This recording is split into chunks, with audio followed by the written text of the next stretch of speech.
Oh, that wasn't me spitting on the ground. I know better than that. I just had some sand in my mouth, I swear.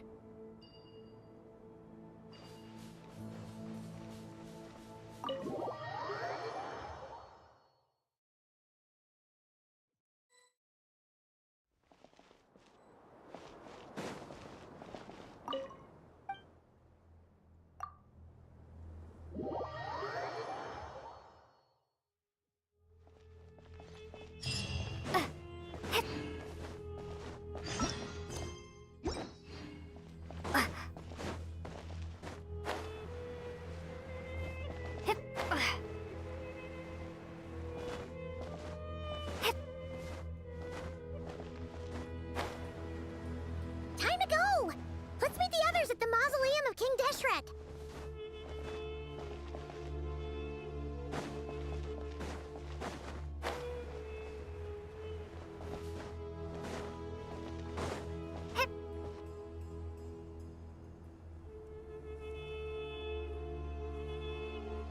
I have not felt this way in a long time.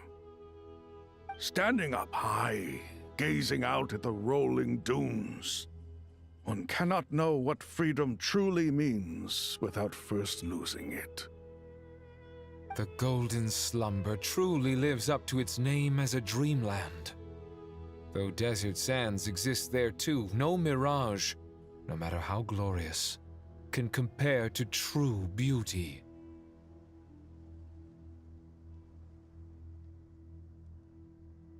Dendro Archon, what is on your mind? I was wondering whose counsel I should seek on the questions in my heart.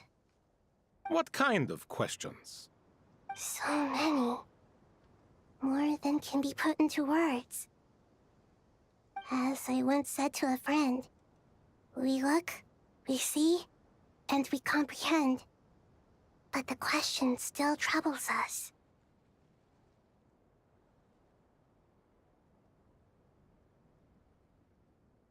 What are the many disasters that this world faces, but the sum of all irresolvable questions?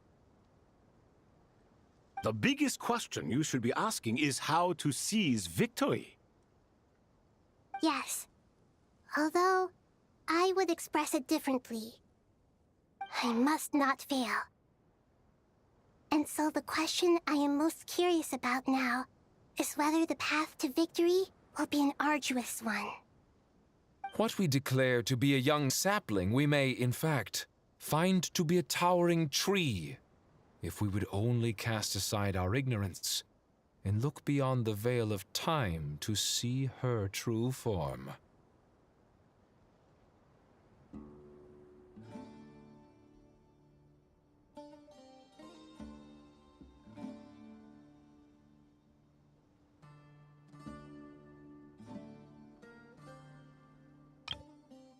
What we declare to be a young sapling, we may, in fact, find to be a towering tree, if we would only cast aside our ignorance and look beyond the veil of time to see her true form.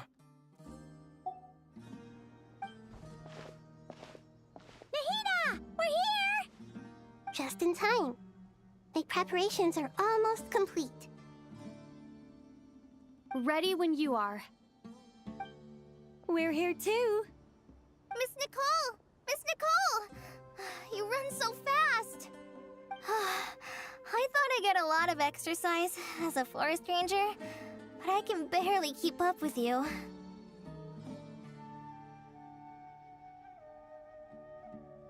Sorry, I got a little carried away.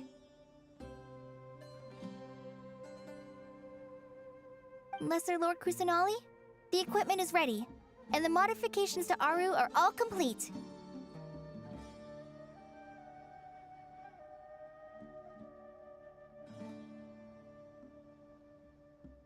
As discussed during our meeting, accessing Irminsul via the Akasha is no longer feasible at this stage. There are other options, it's just they're a little more extreme and more technologically demanding to implement. Maybe you should take it from here. The architecture and functionality of the Akasha terminals overlap considerably with Aru. There is reasonable evidence to suggest that one was developed based on the other, or that they both utilize technology of the same origin. As long as the transplant and merge operation succeeds, Aru should theoretically work on a scale greater than the Akasha and approximately equal to Irminsul. It will become the largest active computing device in all of Teyvat.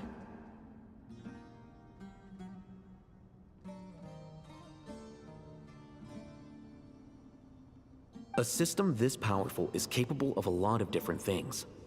In the past, the Akasha was primarily used for one-way information transmission, but I suspect it could also serve as a central bridging hub. In the pursuit of greater knowledge, some scholars have attempted to connect their consciousness to Irminsul through the use of terminals, incense, and meditation. Correct. In academic language, scholars who reach that stage are said to have entered Satyavada life. Hypatia has performed this practice many times in the past, and she was once under my care for a period of time. Right. And this at least proves that there is a zone within Irminsul that can be connected to. That's right. Providing wisdom to the people is one of the very reasons for Irminsul's existence. I think I understand where you're going. Please, continue.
In that case, I'll skip to the conclusion then.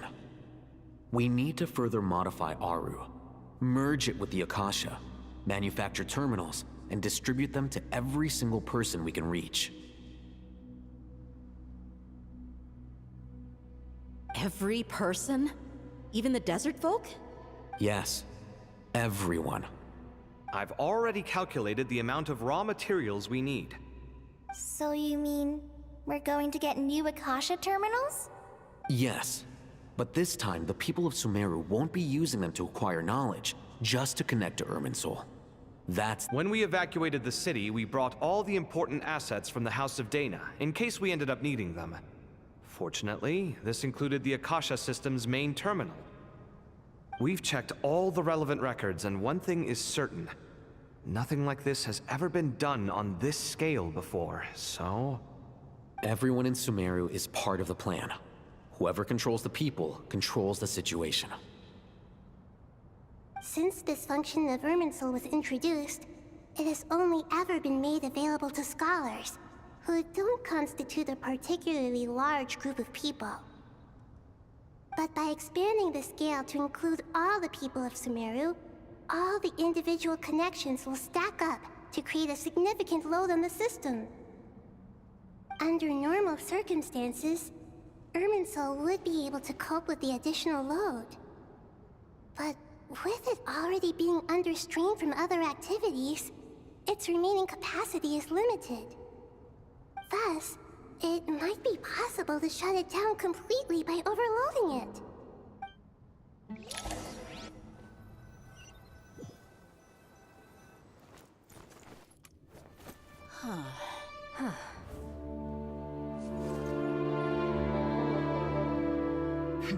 Counting down. 3, 2, 1. Are you ready? Ready!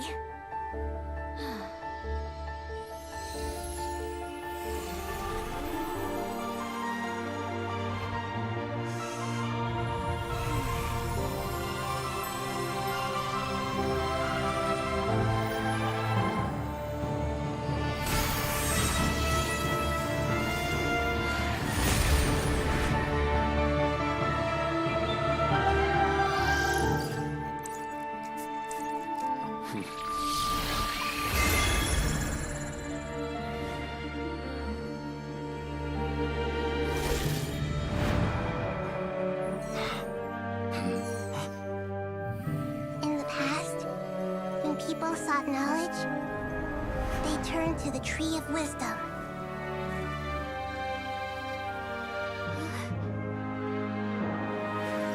Today, we use it to save Sumeru and the whole world. These boughs that nurtured learning must not become tools for destroying the world.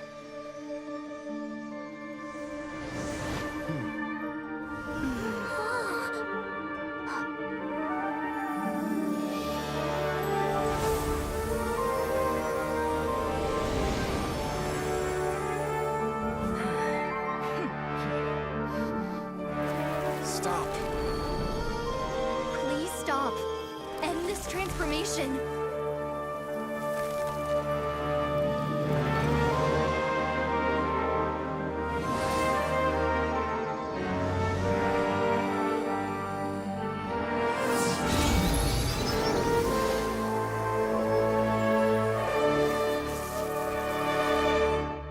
You would shut down Irminsul just to stop me? You fools. I have all the time in the world.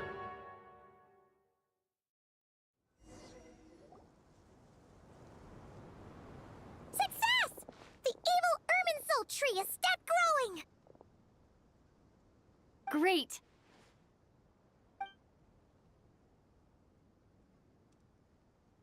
What a display of true courage! The courage to think and the courage to act! I never thought I would witness the shutdown of Irminsul with my own eyes. Perhaps Indeed, only humans could do such a thing. Gods are few and far between. What was once created for spreading knowledge is now used for another purpose. A rather ingenious plan. I am grateful to you three for your help. Only thanks to you were we able to extend Aru's interference capabilities to cover all terminals. Now, nobody who wears a terminal will have their activity accurately tracked by Irminsul. No matter how many eyes Dottore possesses, he will not be able to see us clearly. Now for the next step. I will need the help of your supreme powers once again. How might we be of service, Lord of Dendro? I need to reach the Eternal Oasis immediately. Right now? In that case, Ibis King, would you agree that this is a fine opportunity to dust off our old tricks? never. I assume you have that chess set with you? You mean the one you gave to me as a gift? Asking for it back, are you? How could I? You misjudge me. I just wanted to show you another way you can use it. Connect to Safei Shatranj.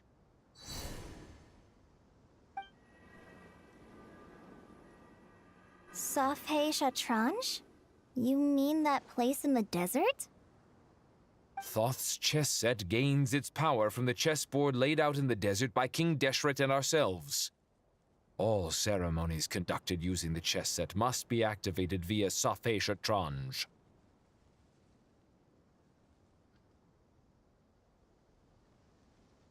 In other words, the chess set is an extension of the chessboard. In the past, moving a chess piece was a sacred and momentous act. Transfer initiated. Entering live combat mode.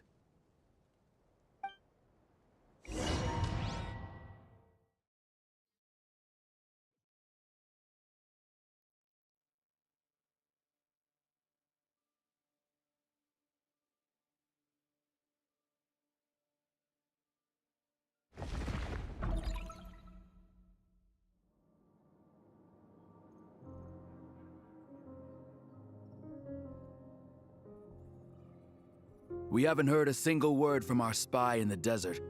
I'm afraid he might have been captured. Never mind. But we spent years turning him. And a lot of Mora. Nothing comes for free in this world, but the loss is not without its purpose. For a small price, we have wasted a precious amount of the limited time they have. Quite a bargain, if you ask me.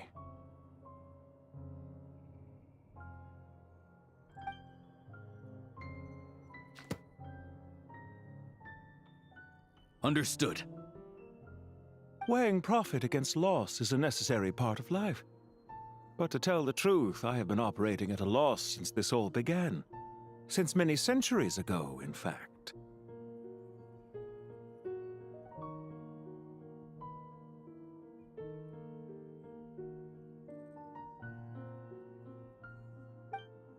For instance, why would a banker act as the executor of a will?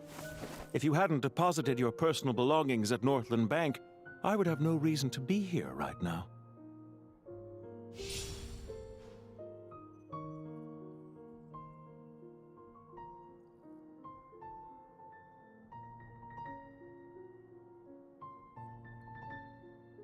Dottore, I've placed your final data backup into the ley lines as per our contract. I trust we are now square for the safe deposit fees you paid.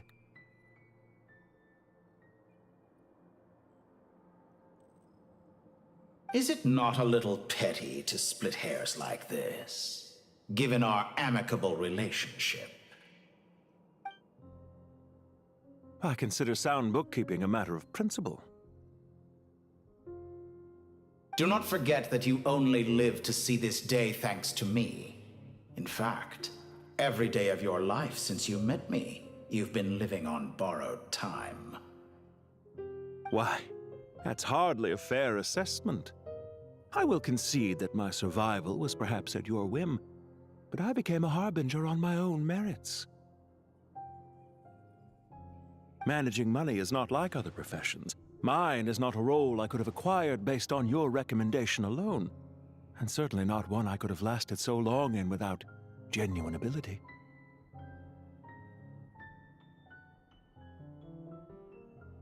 The information stored in the ley lines is quite comprehensive. Rest assured, I have not forgotten how strong your pride is. Well, I presume you have no sense of fragmentation while talking with me? How could anything possibly go wrong with such strict measures in place? The remainder of your soul was split in two, with one half sent to Nodcry and the other stored in the most secure vault of the Northland Bank.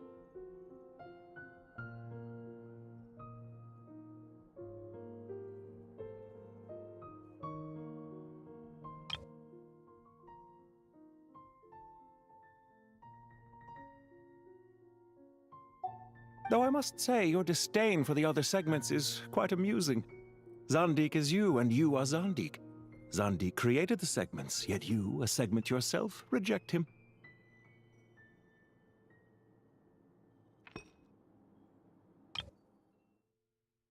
How could anything possibly go wrong with such strict measures in place? The remainder of your soul was split in two, with one half sent to Nodcry and the other stored in the most secure vault of the Northland Bank.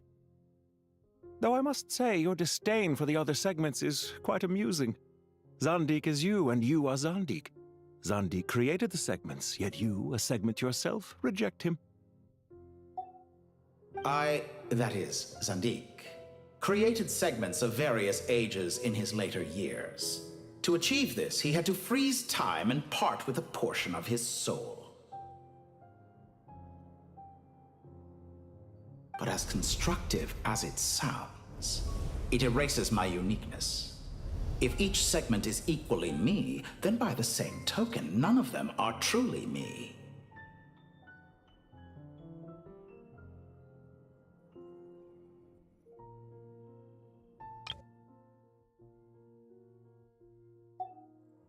A soul living forever in the past inevitably holds different views than he did in his later years. The same thing that completes me also restricts me.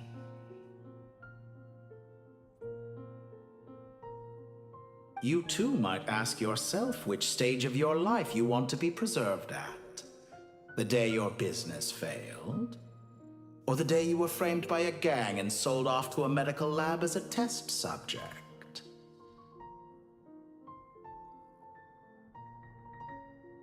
We needn't dredge up the past. This undesirable plan was eventually scrapped. Lesser Lord Kusanali was quite right. I needed an opportunity to eliminate myself.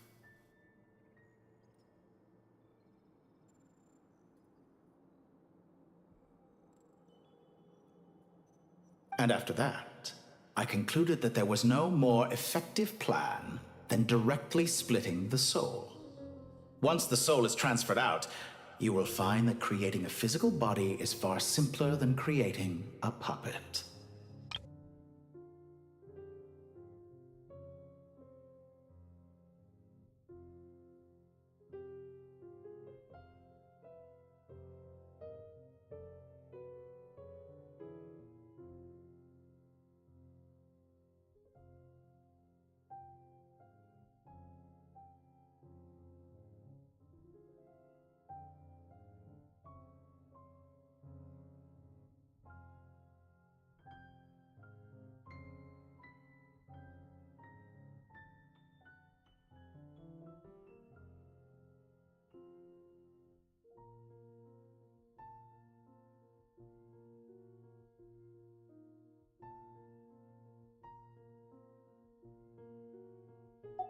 The other half of your soul suffered a crushing defeat in Nodcry, you know. And yet in the process, I obtained the information I always wanted, did I not? Because now we finally know where the best testing ground truly lies.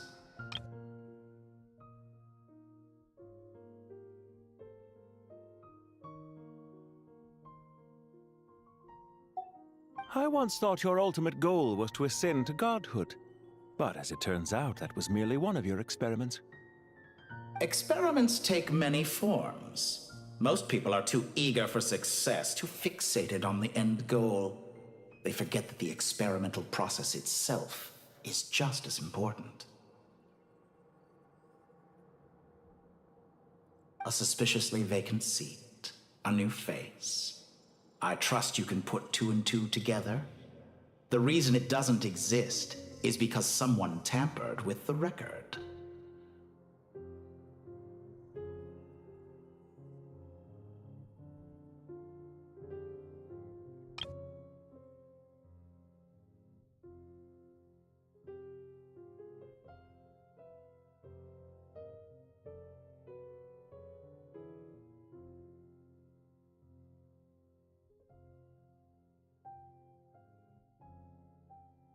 What can I say?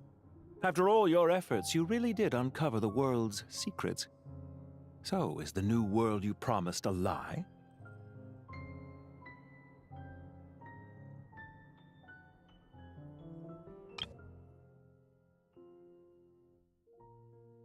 No, it never was.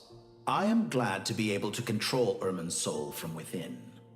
Now I shall attempt to create a new world inside the existing one. Almost everyone faces the prospect of death, but not a single person has ever been able to experiment unrestrained in the afterlife through sheer force of will. I am the only one to have overcome this enormous challenge. Would I not be letting the world down if I didn't make the most of the opportunity to experiment? Clearly, the dividing of your soul did not affect the magnitude of your ego. Out of all the versions of you that have ever existed, this you is the most insane and the most radical.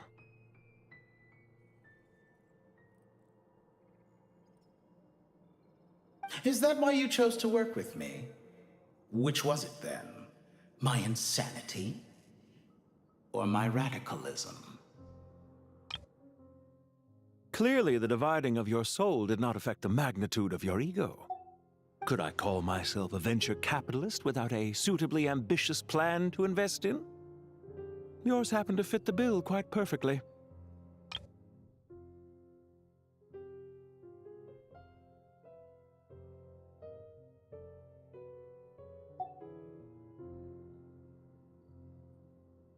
Well then, I must say, while I am surprised enough that you showed up at all, what surprises me more is that you chose to present yourself as my former subordinate, and not as the banker Pantalone.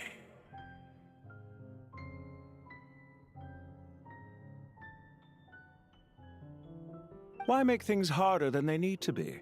Exposing my true identity in a situation like this would only serve to destroy diplomatic relations between Snezhnaya and Sumeru.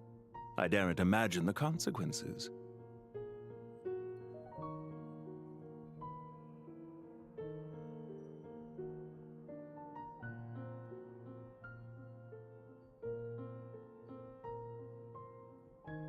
Showing up in the name of the original antagonist gives you the recognition you rightly deserve, while also being sensitive to Snezhnaya's predicament.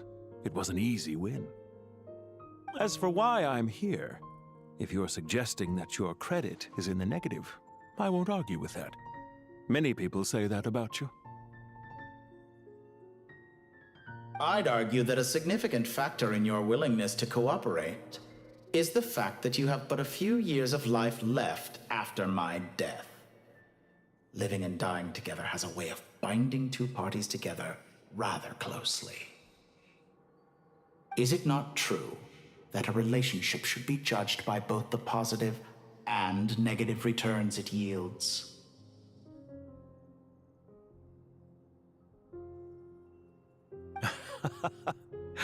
So some of what I said actually made it into your head after all. It's true that I hope you don't die too soon, but don't you find that a strange thing for me to say? After all, you've already had quite a long life. Especially for a human being. Let's not pretend that you're any more innocent than I am. Are we not the same in this regard? We both despise the existing laws of this world, and neither of us enjoy being under anyone else's control. Is it really so greedy to want the world to operate by a new set of rules?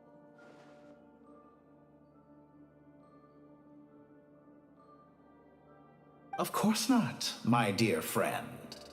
And as I've said before, mutual interest is the foundation for the most reliable of relationships.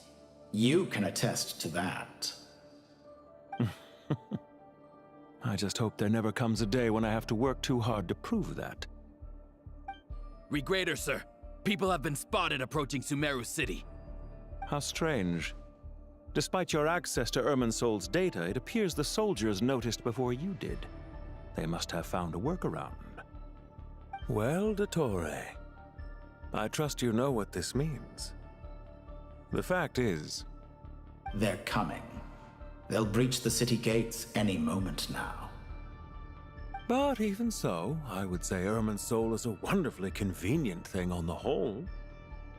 If you do manage to create a new world, perhaps you could plant one outside my office, too.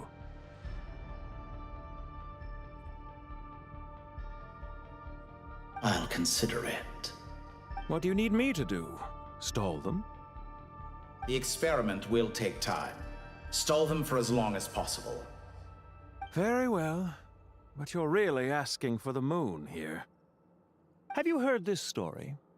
There was once a guilty man, kneeling in the center of a church while an angry mob outside waited to bring him to justice.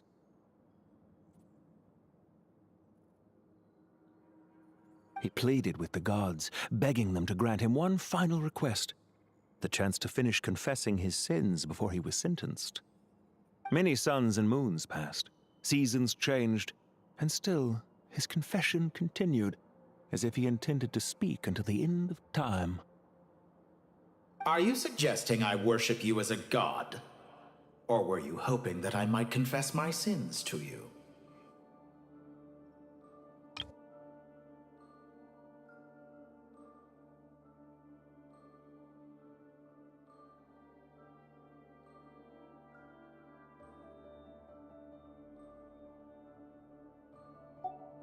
Certainly not the latter. That would make my life miserable indeed.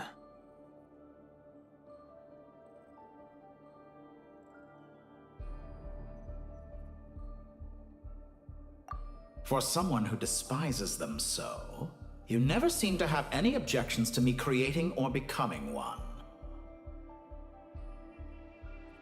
At first, I thought you'd be furious. Concerned I would terminate our partnership, were you? Not at all.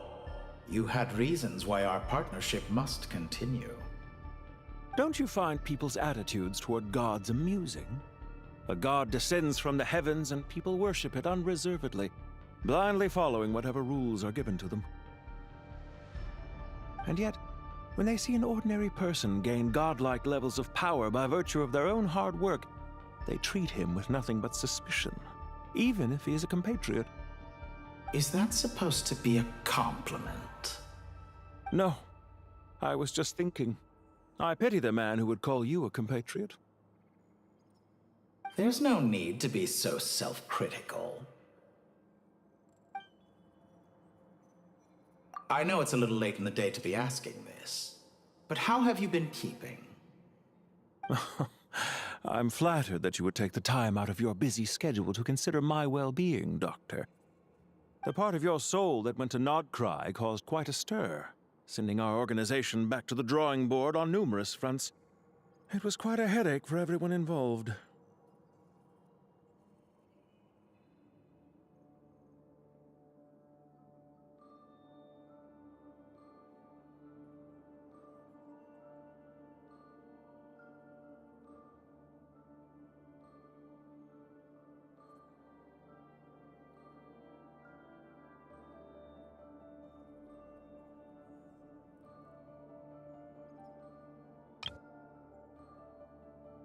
Dear me, I must have caused you no end of trouble. You certainly did. I had the rare honor of being summoned before the Tsaritsa with Pulcinella to answer for myself. A terrifying ordeal.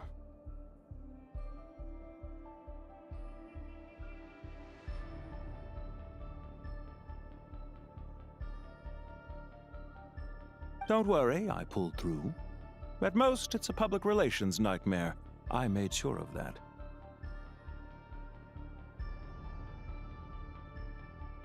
Now I'm curious. How did you explain yourself? Oh, it was quite simple. I just pinned the blame on someone who wasn't there to defend himself. I could hardly be expected to defy the demands of someone as insistent as the Second Harbinger, now could I?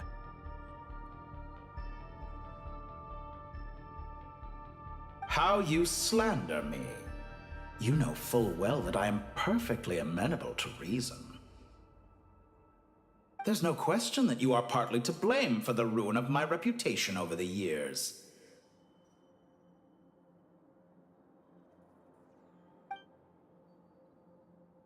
Do you have anything lined up for when this is all over?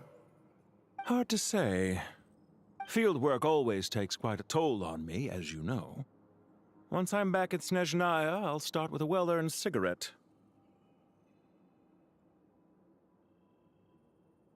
Why are you so eager to ruin your lungs after I went to the trouble of replacing them for you? If you have an issue with it, feel free to try to stop me. What's on your mind? The limits of humanity. It's a pity. Despite running countless calculations, I find there is simply no way to reduce any further the amount of one's soul required to sustain an individual. It's rare to hear you admit to being unable to achieve something.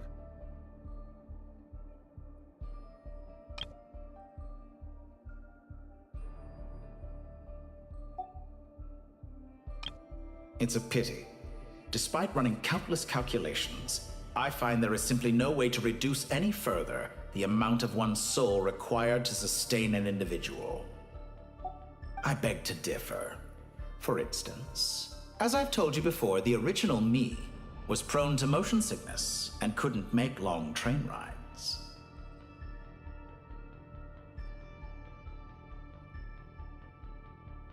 Ah, yes, of course. One of the reasons you often sent yourself out on errands. What are you thinking about now? A new experiment.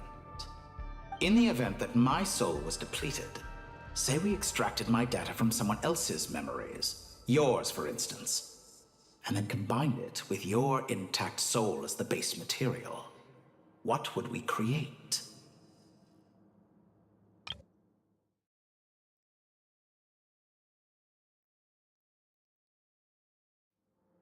Such a scenario would be impossible. Oh? As long as your current soul survives, there will be no need to create a new individual. Don't forget, you were the one who approved of the present situation wherein only one Dottore remains. And if you ceased to exist, who would be capable of performing this experiment?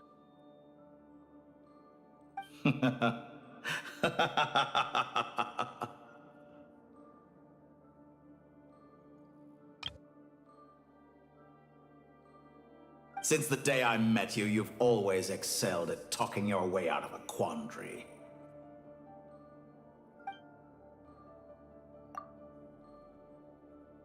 Isn't it a little too early to be saying goodbye? Not that I wish to keep you from your business, of course.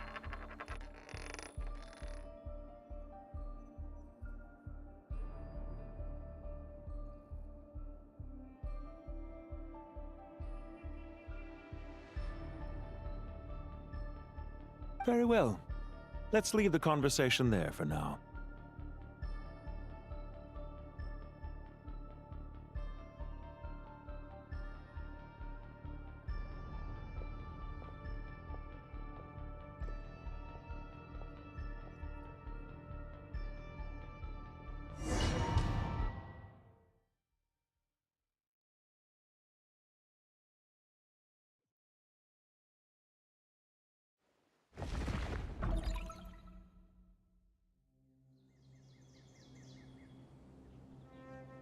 The power of King Desheret's 7 pillars is truly remarkable.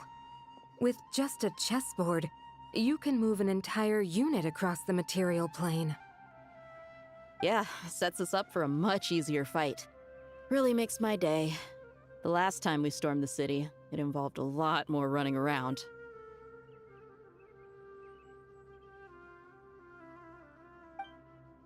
I wonder how many people can say they stormed a city twice in their lifetime.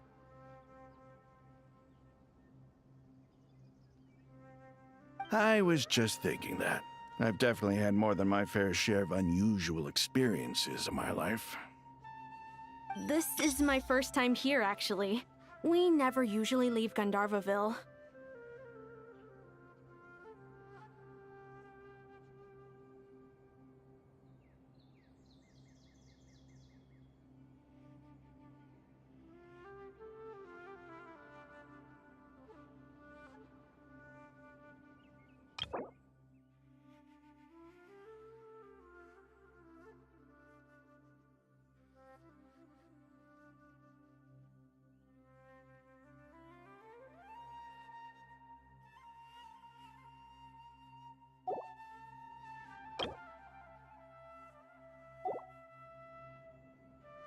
I hope this will be my last time.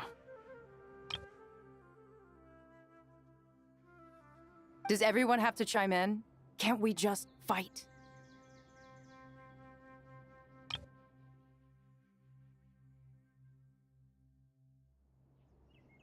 What an amusing comment, my dear lady. Yet humans often alleviate tension via small talk, do they not?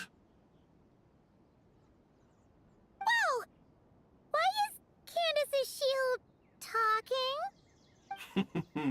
Because the image on her shield is one of me.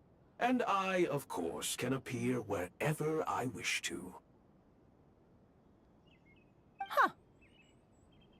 Well, la-dee-da. Isn't that fancy? Could I get in on this? You wish for your gauntlet to speak? Why, certainly. Ahem. I think you'll find that it is I whose image is carved hereupon. Thanks. Definitely feel stronger now. You're welcome, my lady. I am glad to lend you my power. Sino, what's the situation?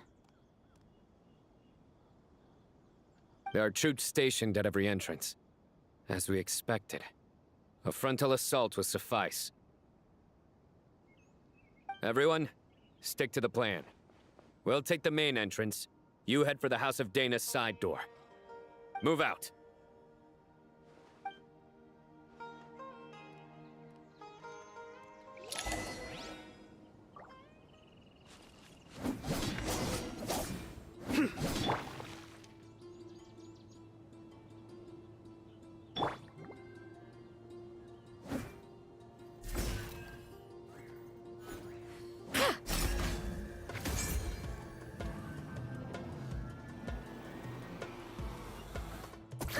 Too easy!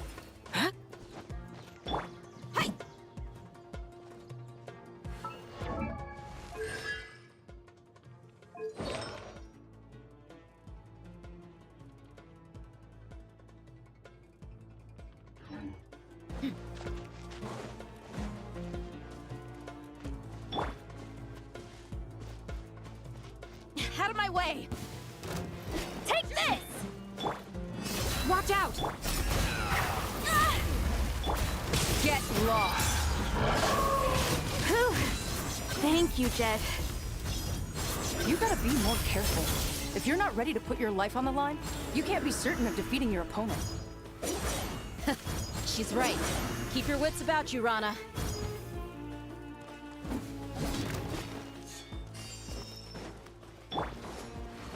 Buckle up!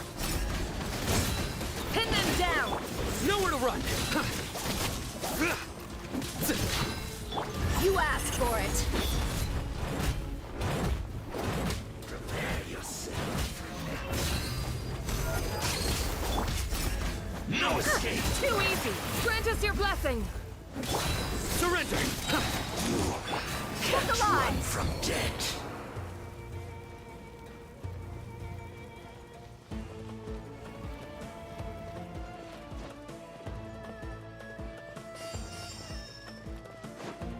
Take them out and secure the harbor. Reinforcements will arrive by water. Consider it done. Show no mercy!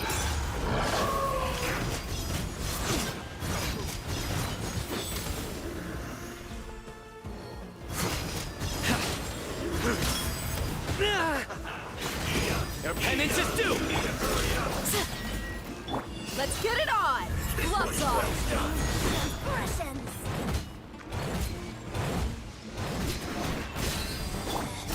Out of my sight. We shall prevail!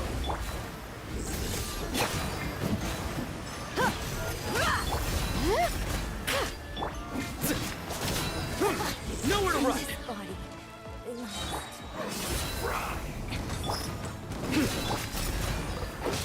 You need to hurry up. Goodness.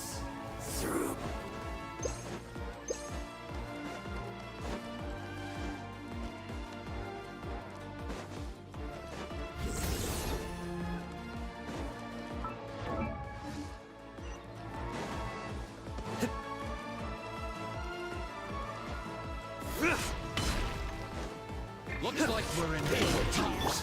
Buckle up! Your sins weigh upon your soul.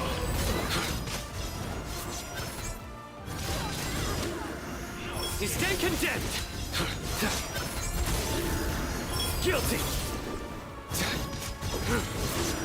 Your penance is due. Divorce authorized. Let's get it on! Grant us your blessing! You're dead meat! Resistance is futile. Save yourself. Do your work!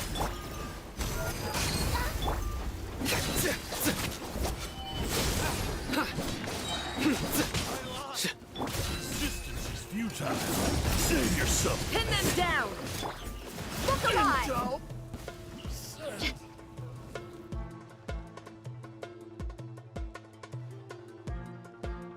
Waterway secured. Brothers! Sisters! Perfect. Just in time. Welcome. Once we've linked up, we'll continue the advance. The team has arrived at the north entrance, as planned. Good. Press on.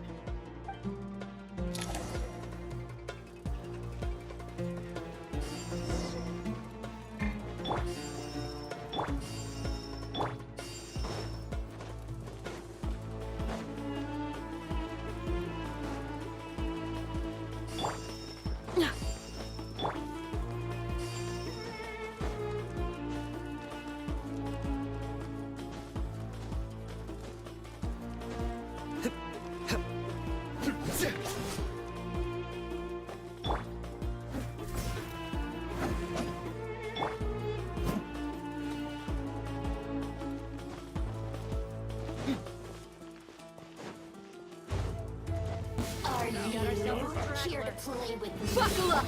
Yield! Hear my breath! Judgment is upon you. You stand condemned. Guilty. You stand condemned.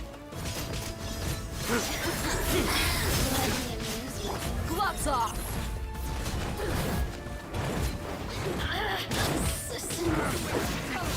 Look alive! Clean! We scout her! Nowhere to run. Your sins weigh upon your soul.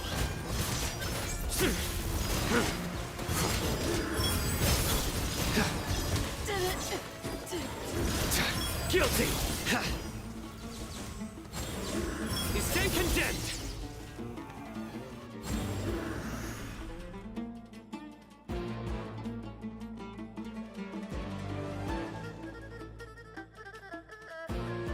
Look out!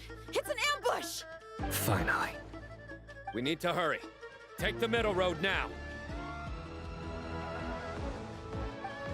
Mahamacha Sino, area clear. Don't relax just yet. More Fatui approaching from the right.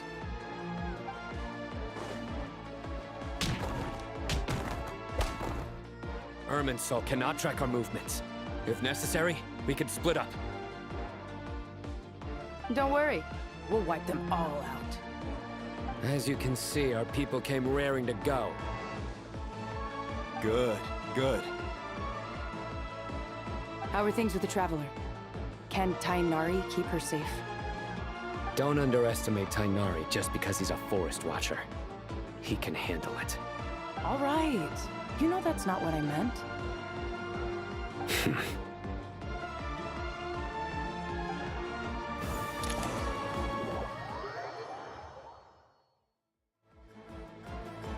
Sino and the reinforcements have drawn the Fatui's fire away. It's our turn.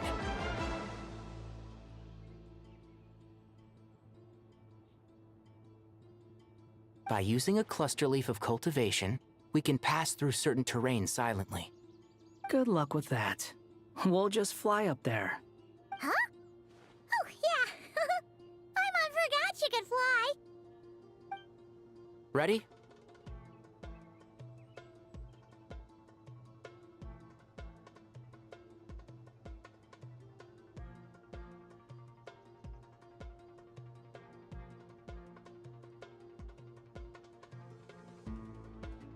Ready.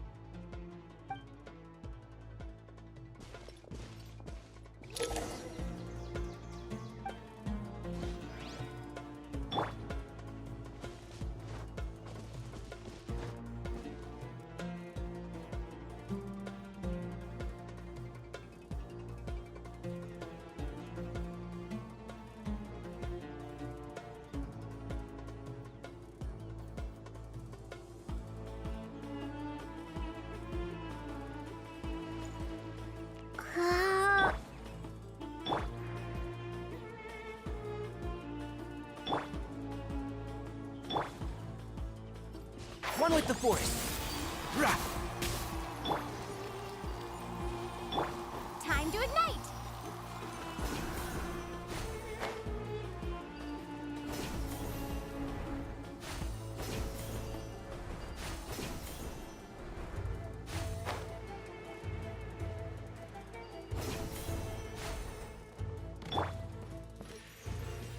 Yeah.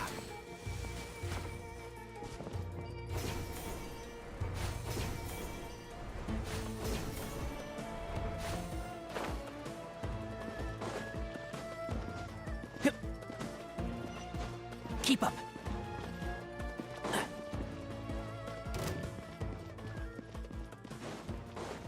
And shroud. By everlasting flame! Squall and fury. You dare to gaze upon me? Rah! One with the force. Let's nip that in the bud. Couldn't. So quiet. Behold.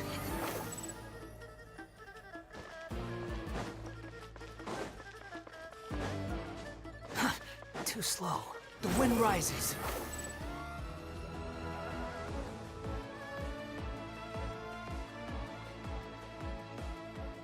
Fatui soldiers up ahead.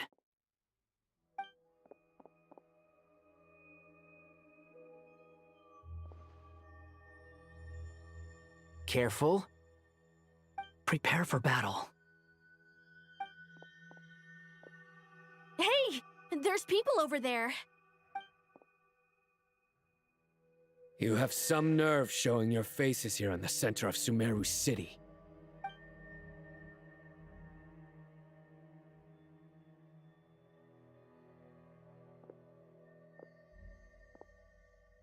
You're right on schedule. Well, this guy sure as heck isn't your average Fatui sergeant. They've stationed quite a few people nearby. It definitely looks like they were waiting for us.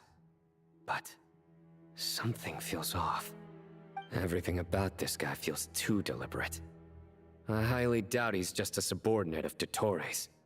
And he's no mere sergeant. Whatever his rank is, it's high. Much higher than we thought.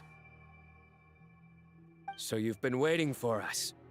But it looks like you're geared up for a conversation, rather than a battle. Very clever, General Mahamatra Sino. I know you're the one in charge of this siege, and I look forward to making a deal with you. A siege? Sumeru City belongs to us! Historically, yes. But things can always change. We have quite a sizable force with us, you know. For instance... There's a Fatui ambush at the north gate. Can you handle him? We can for now. Yes, I'm quite sure both sides can hold their ground for the time being. The battle has not yet reached its climax. But what happens next? Do you enjoy watching bloodshed? Surely some of those here are people you count as friends. Once a war begins, some people must die. I doubt you wish that fate upon anyone you know. Wait a second. It's a trick. He's not even there. Silence! He disappeared. What was that? A ghost? Curses! He was never there to begin with. That was just a shadow projected there to lure us in. Enough talk! Attack! I apologize for being unable to accompany you at this crucial moment, but I am compelled to leave for reasons beyond my control. Please excuse me. Sumeru's General Mahamatra is quite ruthless. It's a good thing I wasn't there in person. Your illusion held them up for a time just fine. But now that they have seen through it, they will realize you were just a decoy. Decoy or not, what matters now is that they will be heading your way imminently. Not imminently. They are all... We made it! This is far enough. Tainari, you go help Sino. Don't worry about us. We'll manage from here.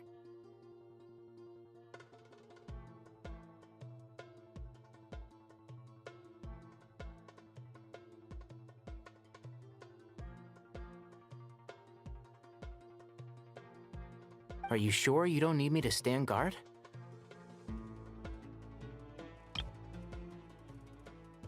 No need. Once the connection is established, we'll disappear from the Sanctuary of Surasthana. Go help the others. All right. Goodbye for now, then. Please tread carefully.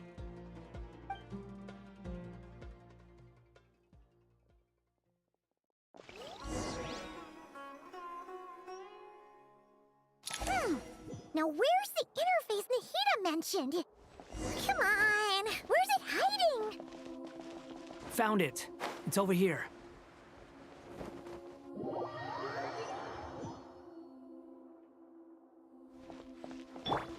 Squall and Fury.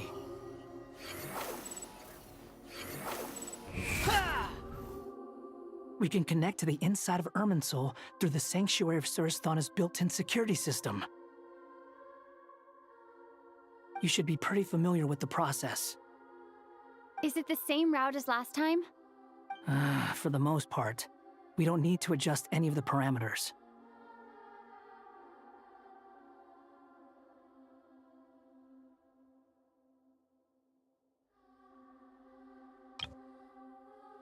For the most part, we don't need to adjust any of the parameters.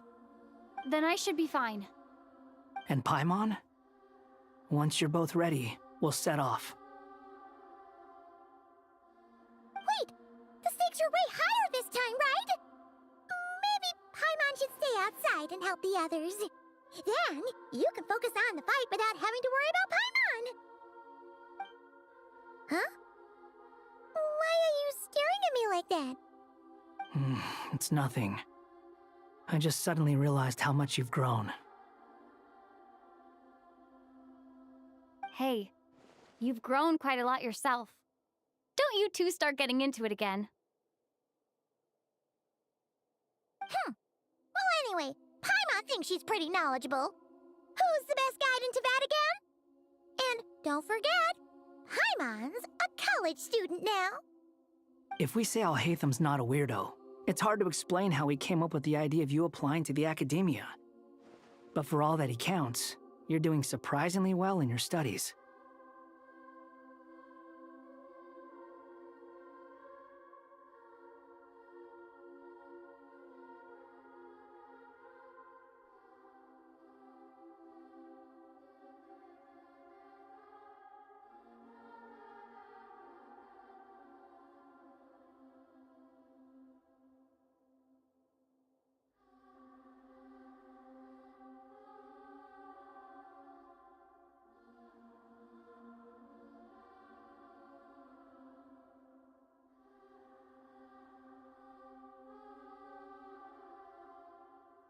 Just goes to show how important it is to have someone supporting you.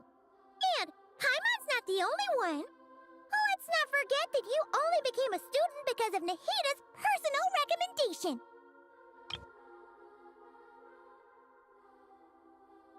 That's fair. I have learned a lot in Sumeru. Oh yeah. Did you ever come up with that ugly nickname you promised me? What? No way! We're friends now! Paimon gave up on giving you one ages ago. Anyway, isn't Hat Guy enough of a nickname for you? Fine. Suit yourself. We need to go. Paimon, if you're staying, look after yourself. Will do.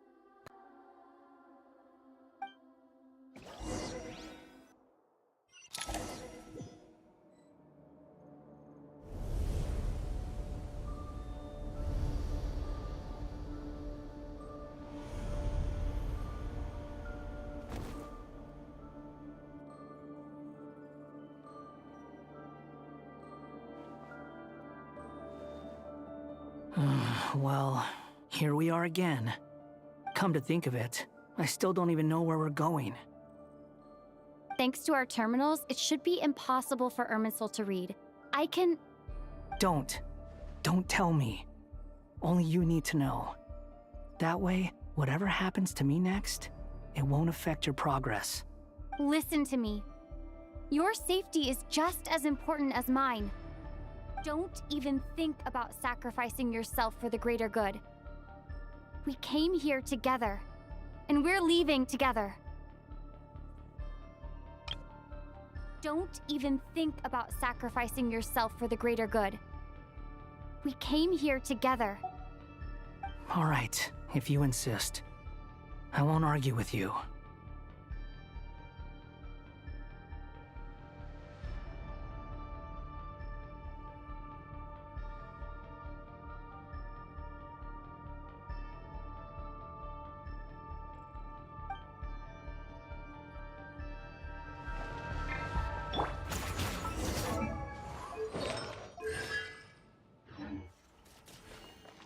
Behold!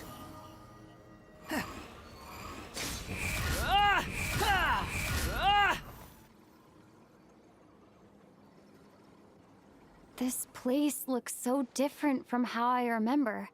It's unrecognizable. It's a complete mess. Like someone's turned the place upside down. Must be Dottore's doing.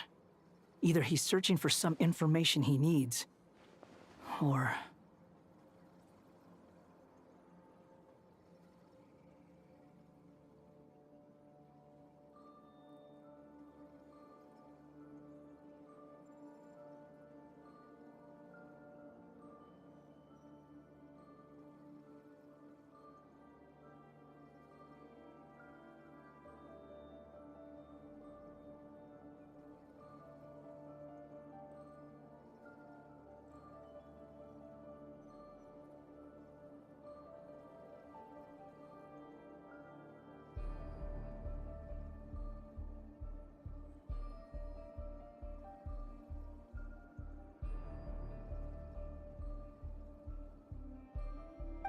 It's still changing. He has to know we've entered Irminsul. But luckily for us, he can't pinpoint our location. Be on your guard. Don't let him find us. The red parts have probably been corrupted by Dottore's power. Don't touch them, or you might alert him.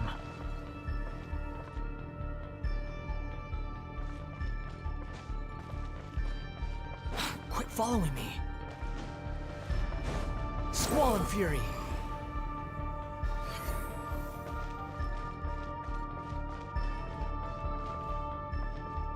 The wind rises.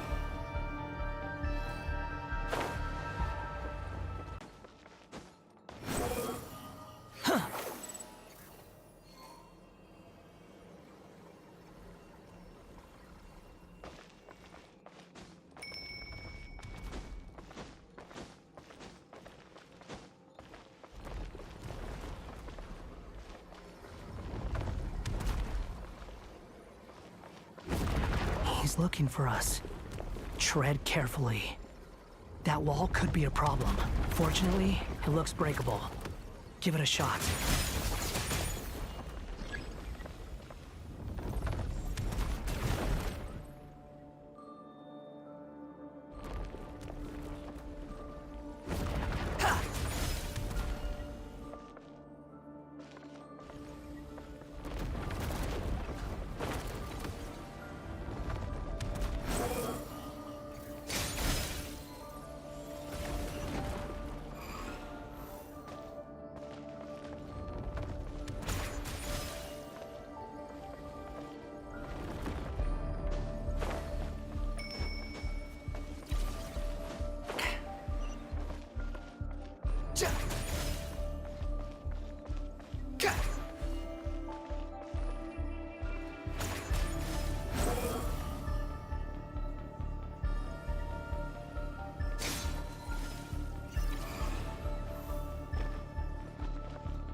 Behold!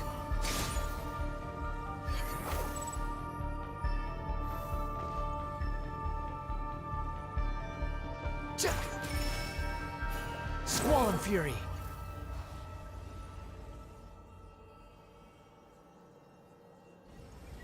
Huh.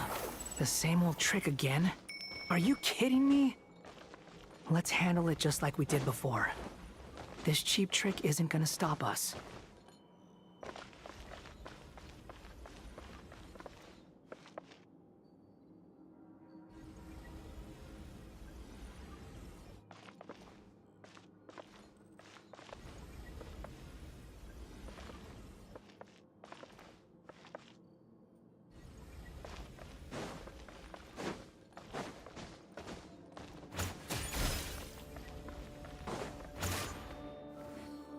Oh no, it's... A trap!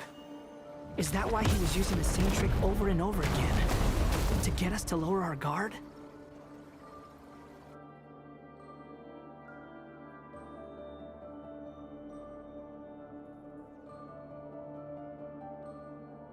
I'm trapped!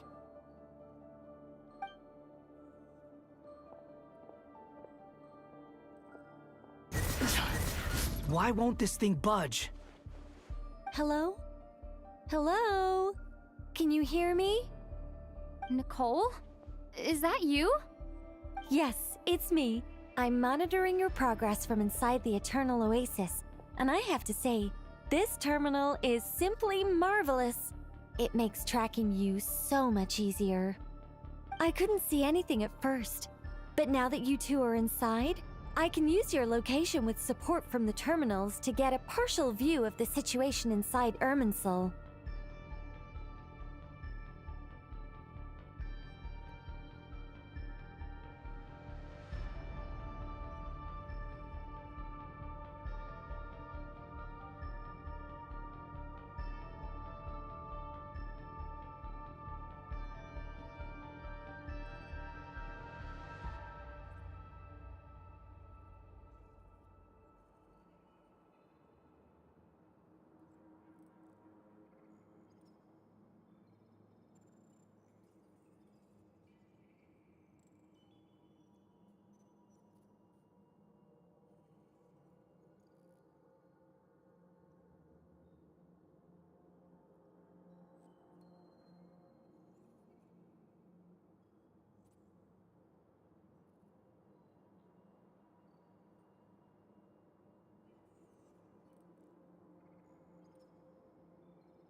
It's not the clearest image, but it's better than not being able to help at all.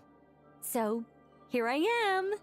I can't intervene directly, but I can help to guide you out of the jam you're currently in. So please, just follow my lead.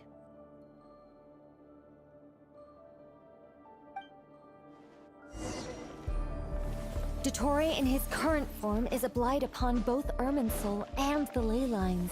Pay attention to your surroundings. There must be sources of his contamination nearby. The corrupted information is his means of manipulating the environment. You must destroy them.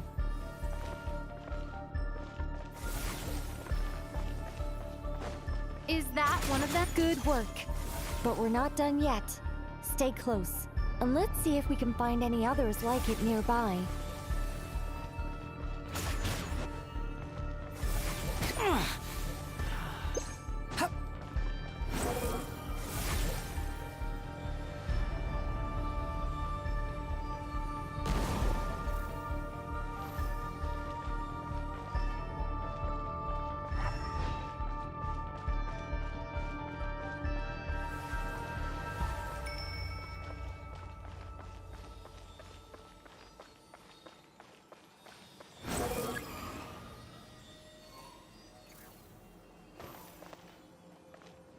This must be another one.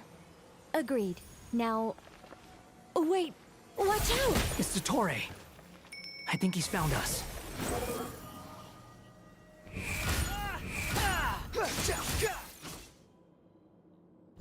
The seal is broken. Quick! Get out of there! Time to ignite! And where exactly do you think you can run to? Wait, What is that? pursuers. That's gotta be it. Run! Don't let that thing touch you. Dodge that attack.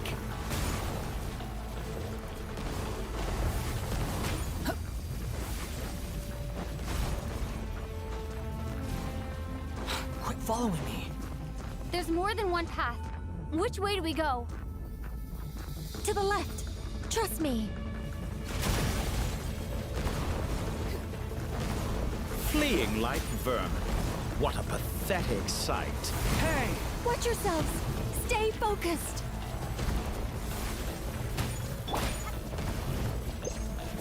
There's a cliff ahead. Jump!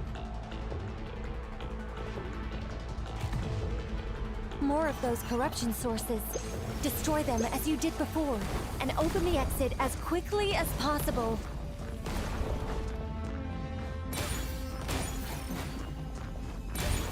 They're relentless. Is he trying to wear us down? You'll just have to destroy these too.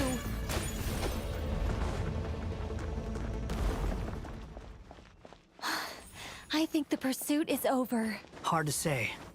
Stay alert.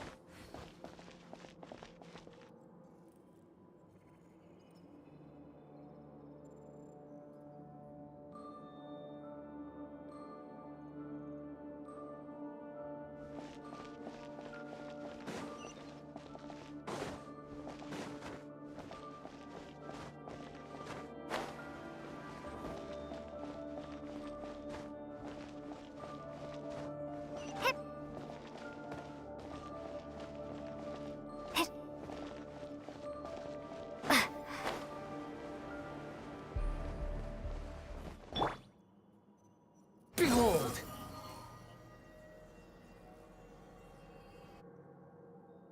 Whew.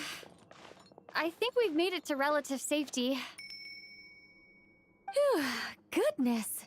That was tough.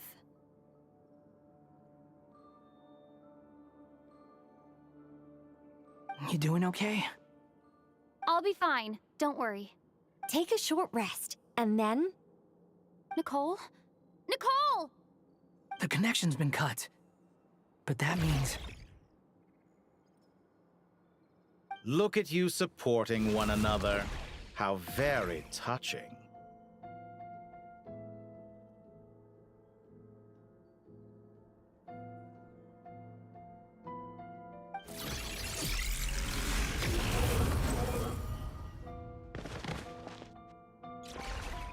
Dottore!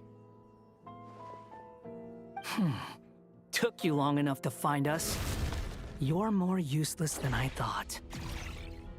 Oh, really? I think I deserve a little more credit for my methods than that.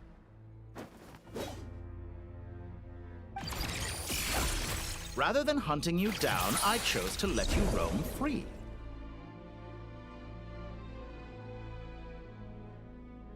I indulged your presumption that I was unable to track your movements. Played along with your clever little plan. Fleeing is for animals, but I rather enjoy watching you flee. Some things lose the will to run altogether as soon as you put them in a cage. If that's true, then why did you come looking for us? Because I wanted to observe you up close, of course.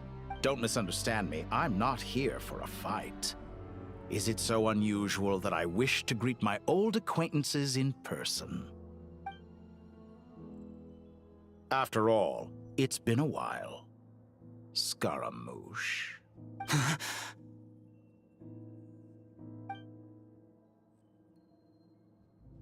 Why are you so afraid? I have done nothing unprecedented in discovering the truth. Nor did I go to any great lengths to uncover your story.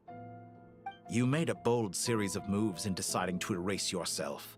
And with the power of this great chronicling device called Irmin's Soul, you were able to achieve something quite remarkable. Once most people form an opinion about someone, it tends to imprison their mind. Yet you managed to erase every trace of your existence. A novel take on death indeed.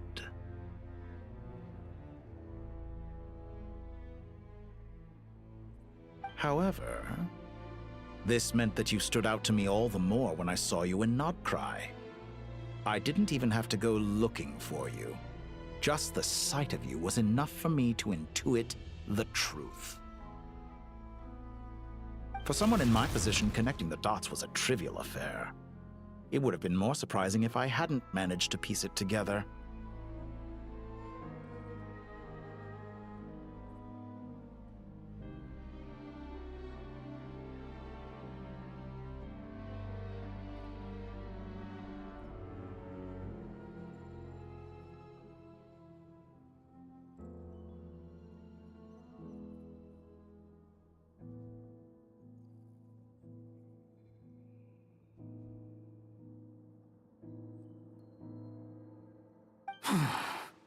You seem very pleased with yourself for figuring it out. I'm sure you'd even be more delighted to learn the full extent of your crimes. That would hardly be necessary. Besides, isn't there something that concerns you more right now? Something that fills you with dread? Let me put your mind at ease. I have no intention whatsoever of restoring any of the records you deleted. For one thing, it would be exceptionally difficult. But more to the point, I doubt that the prospect of losing your current life is all that frightening to you. Because in your case...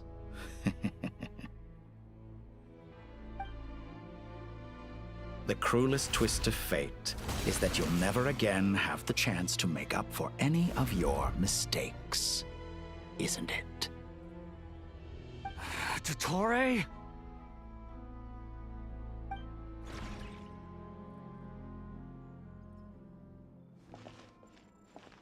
All here shall bend to my will.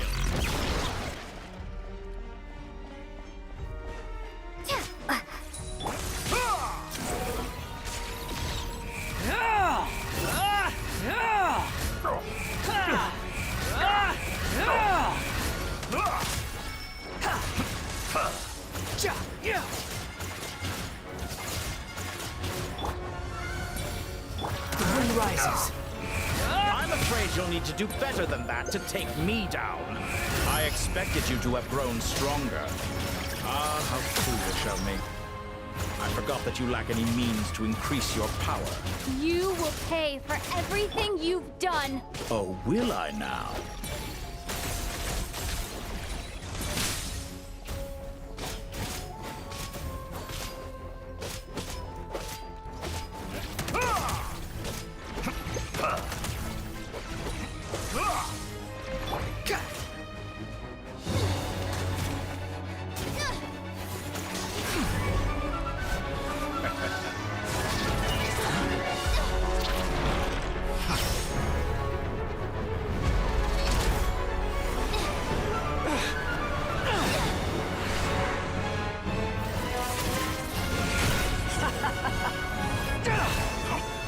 Does the prospect of death amuse you?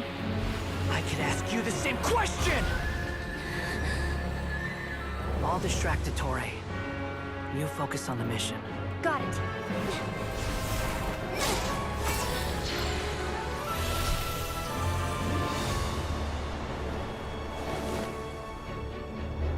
For the hopes and dreams of the masses. Open the secret door on this enchanting night. May wisdom's light eradicate ignorance and darkness, and hereby fulfill our ancient vow. Commence data extraction.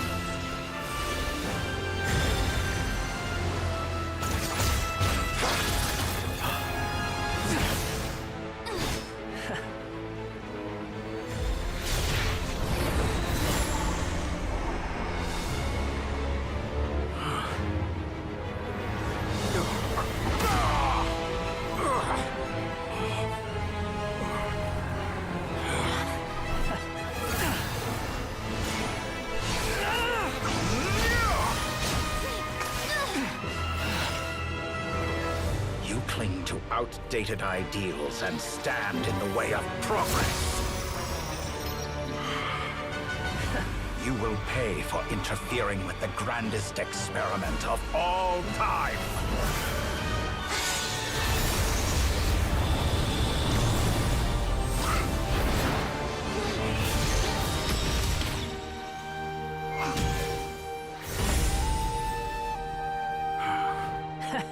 Good timing. Dottore, as clever as you are, you fail to understand wisdom. Wisdom takes many forms, but the path you have chosen eschews them all. Huh.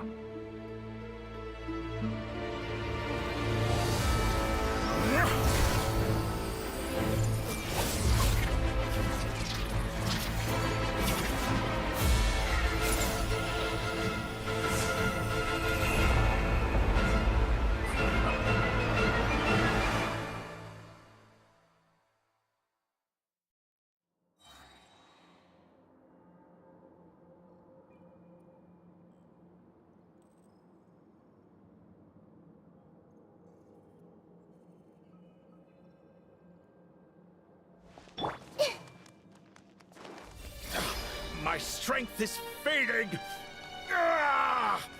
Since you are within Irminsul, it stands to reason that any power you wield comes from it. You're extracting the information from Irminsul just to strip me of my power. I will find his weakness.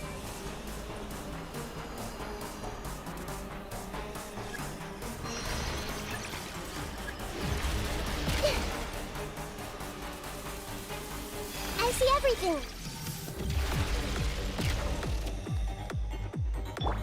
Quick Squall and Fury!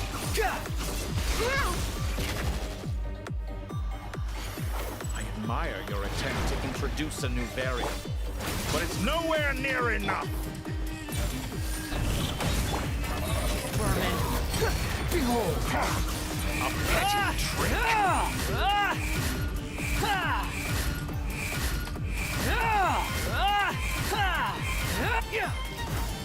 This may hurt a little. Pound and flame! Squall and Fury!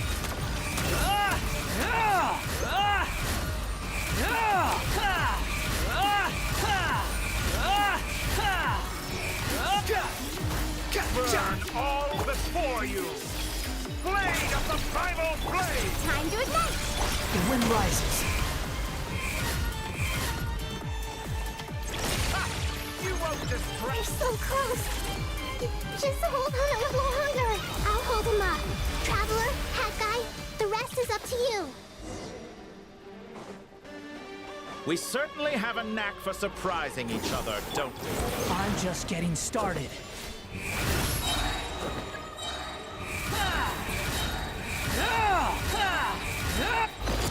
It's time! Say your prayers! Stay on the offensive, but watch your back.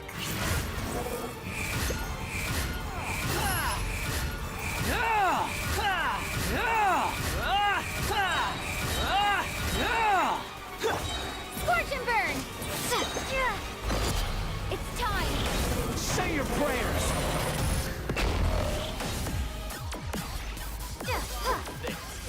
Muso no Hitotaki!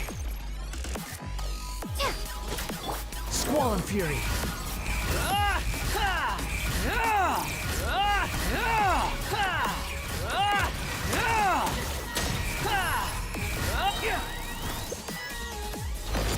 It's time!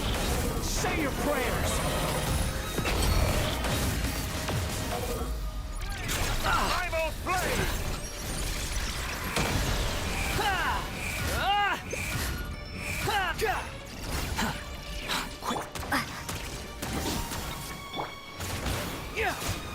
The wind rises.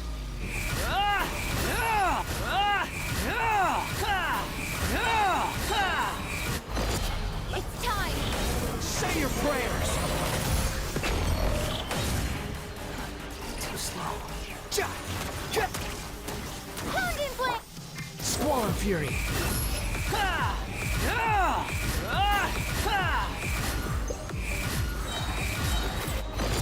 It's time! Say your prayers! Finally, time for you to die. Excited? Time for me to die? How could I have reached this place if death were something I feared? The last gasp struggle of a dying man is a pretty pathetic sight. And I know it when I see it. We shall see about that. It's time! Say your prayers!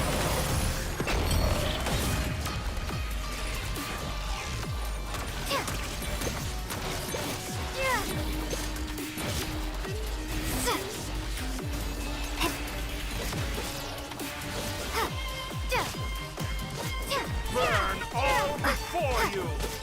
Blade of the primal blade! It's time! Say your prayers!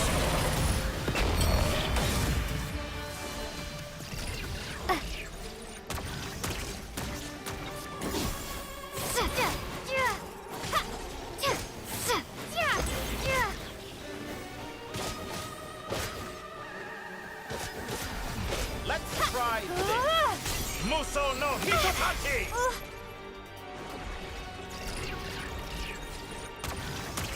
Scorch and burn!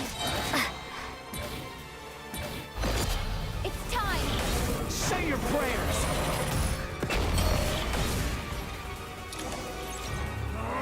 That's enough!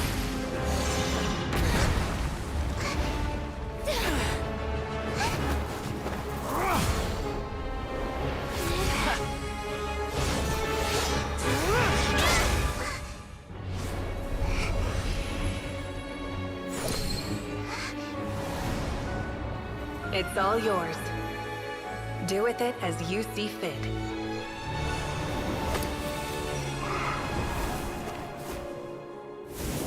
Just as you say, this world is home to some archaic things. And as you suppose, you are a formidable opponent. You have long coveted the secrets of wisdom. So now, I will demonstrate true wisdom in action. I invoke my supreme authority as the keeper of Irminsul. Commend me or condemn me. But give your verdict now!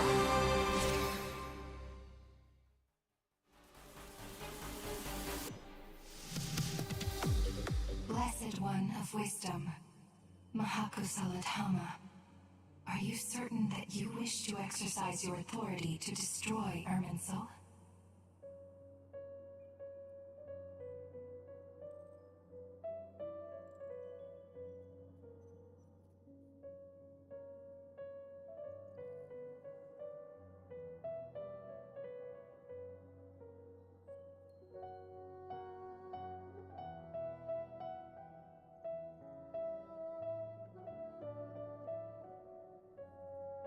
It represents both your roots and your finest accomplishments.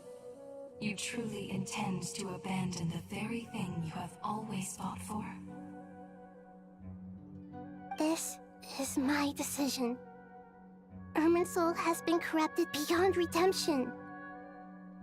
Irminsul is the original tree of Teyvat. It is the means by which the heavenly principles maintains fate itself. The seven Archons should honor and revere it, for their authority was bestowed upon them by the heavenly principles.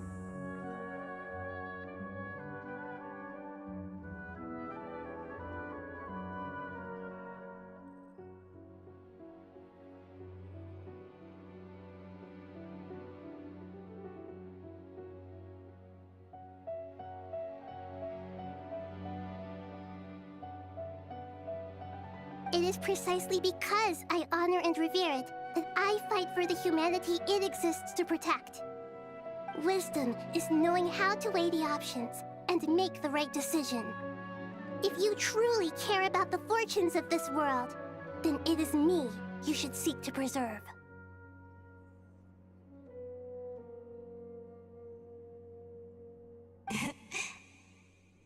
Planting a seed begins the chain of cause and effect. Since you have become a great tree yourself, why should the loss of another tree be anything to fear?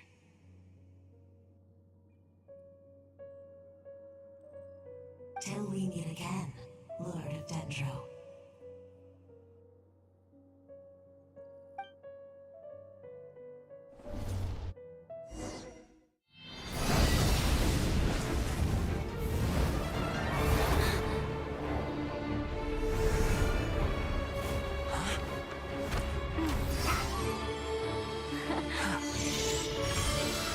The first flame.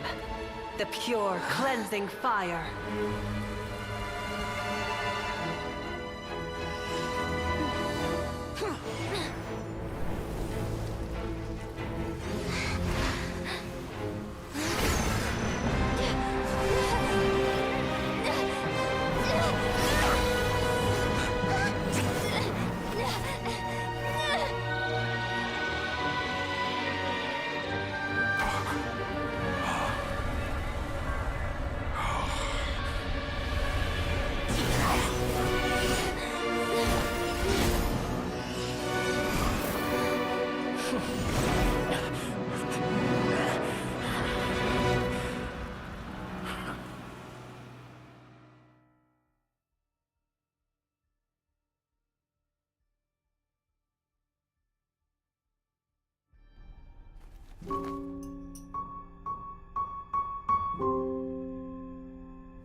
Shall we?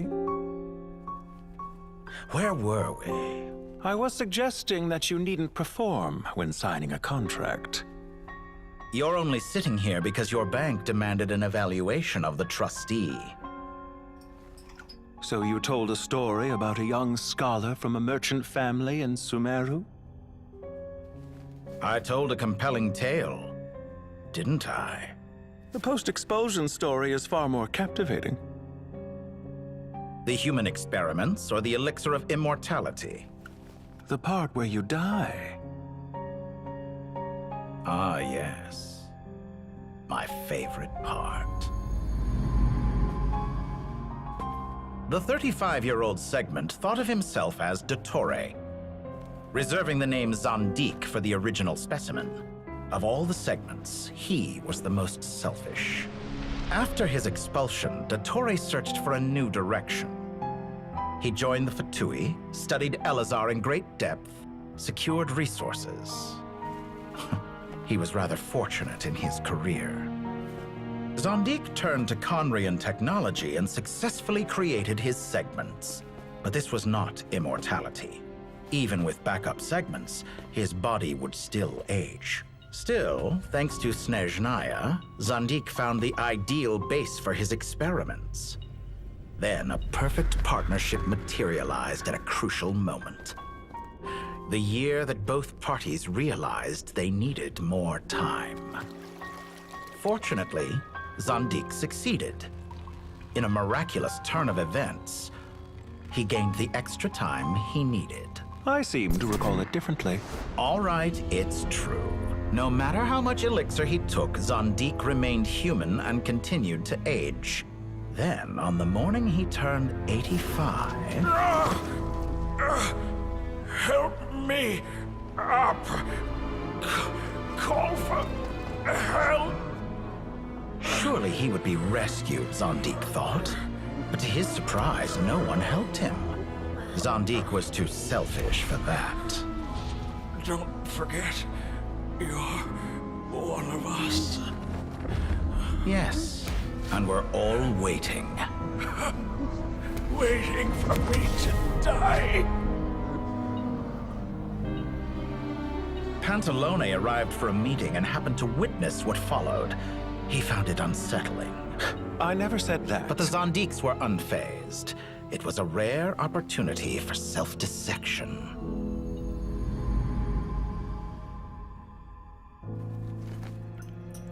What does all that have to do with you depositing your data at Northland Bank?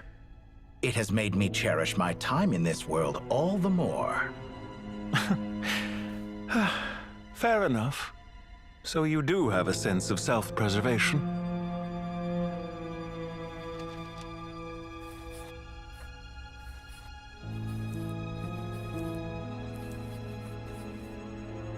What do you mean? You're hardly normal, and you don't cherish life. You just don't want to admit defeat in the limited time you have. Even so, don't I deserve an interesting ending? I'm counting on it.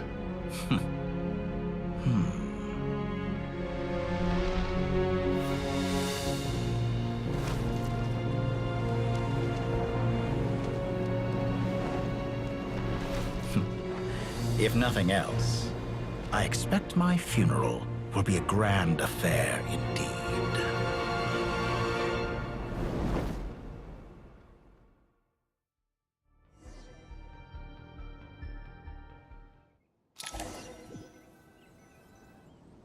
What a magnificent fire.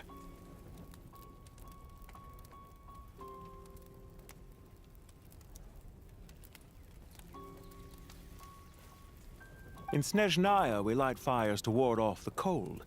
Fire, it seems, is antithetical to ideas such as cold, frozen, and unchanging.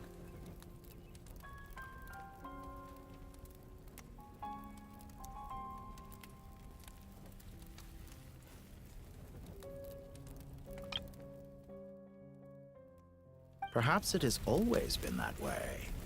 From the beginning, fire has been used to drive away wild beasts and warm the body and mind. You could say it's a form of treatment. One that cures the human heart of mortal fear. Mortal fear? Something you haven't been acquainted with in a long time, by the sounds of it.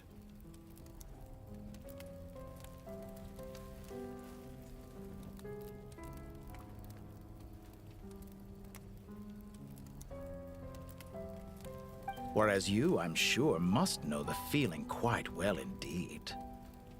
I remember when we first discussed the elixir of immortality, you claimed that extending your lifespan was about buying more time. But was that really the truth? You fear the prospect of dying a wretched end in this world, don't you? Of course I do. I'm only human, after all. And while you may have forgotten it, you cannot deny that you too were once human, Dottore. I do not believe that there is no such fear in your heart. Perhaps you are right. But I abandoned it long ago and devoted myself to my experiments. I have felt no fear since. From the very beginning, I never thought you could win this game. But still you came, contract in hand, to honor our agreement. Because I am a reputable partner. And as we have discussed, experiments are about more than results alone. The process is equally important. I have come here and completed my creation, and I do not regret my decision.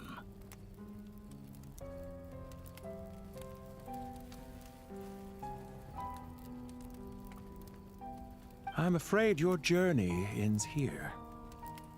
After I die, there will be no one to make the elixir of immortality, and your remaining stock will only last a few more years. How then will you prove that you didn't perish in this incident alongside everyone else?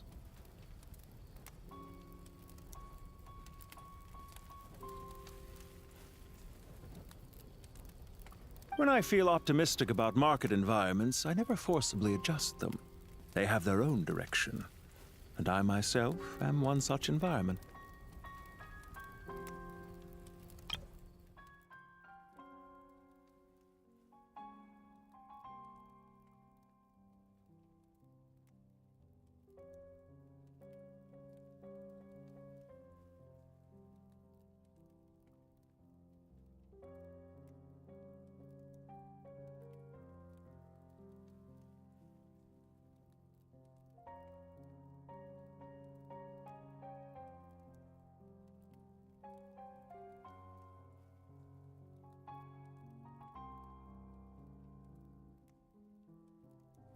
I have been quite particular about many things in my life, but where the manner of my death is concerned, I choose not to be. I have been quite particular about many things in my life, But where the manner of my death is concerned, I choose not to be. You make yourself sound so magnanimous. Oh, but I am. And I hope you will be too. It may have been a long time since anyone told you this, Dottore, but I recognize that you are a truly rare talent. Ha! I can see it. The experiment in blasphemy that I've been performing all this time. It has been a long process, and I do not care about the results as much as people might imagine. If the very goal of your experiment was to explore infinite possibilities, then there was never any reason for it to end.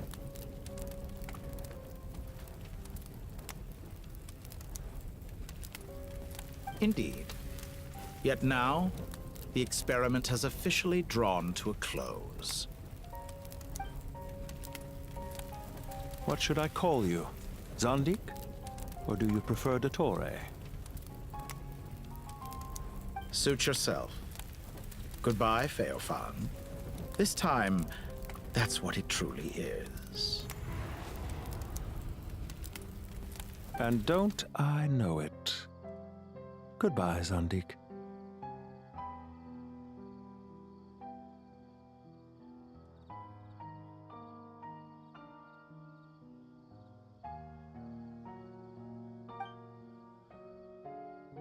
I could have carried out many more experiments, but to me, Lord of Dendro, this outcome is certainly not the worst.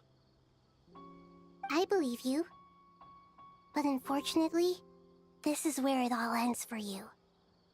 This experiment does not belong to you, nor do any of the results.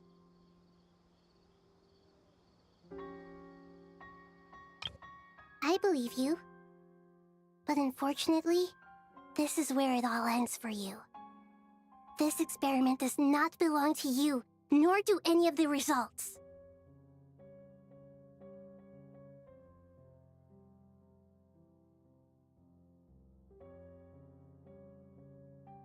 Experiment. It sounds like you're trying to outdo me in my own field.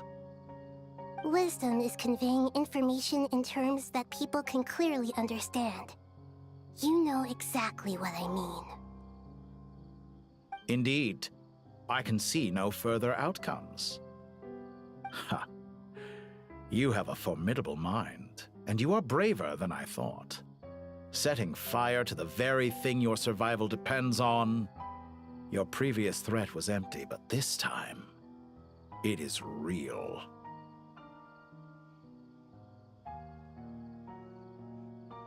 When necessary, wisdom can be as fierce as an inferno. Some of the flames that incinerate you come from within yourself.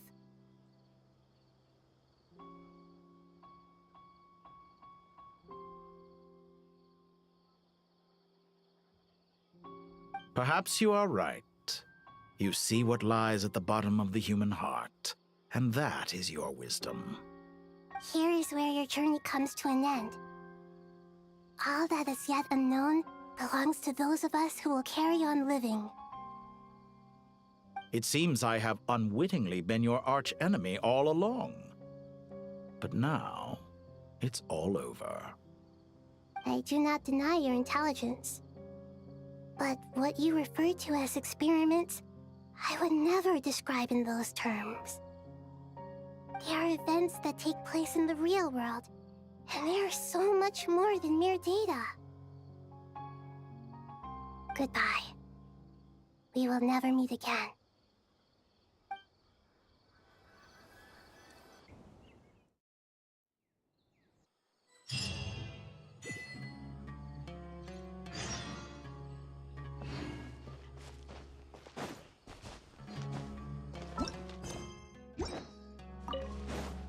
Full throttle!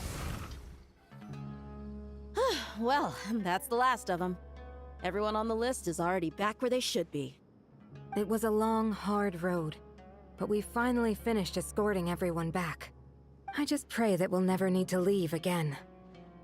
I hope we can stay here forever in this peaceful paradise of our own choosing. Paradise. In the annals of the Temple of Silence, that word carries great significance. It represents the hopes and desires of the gods. I wouldn't think gods need such a place. Paradise. In the annals of the Temple of Silence, that word carries great significance.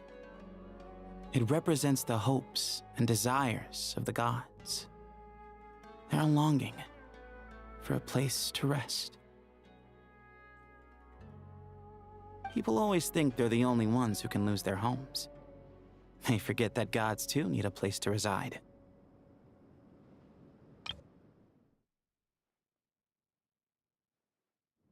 As the Goat King once said, "A god without his people shall cease to exist." Gods need their believers every bit as much as their believers need them.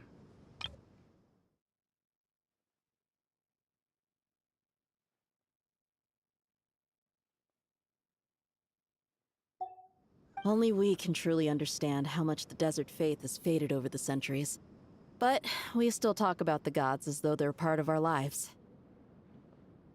Given the myriad ways in which gods and humans interact, I'd say they really are. How else could Dunyarzad consider the Dendro Archon a friend?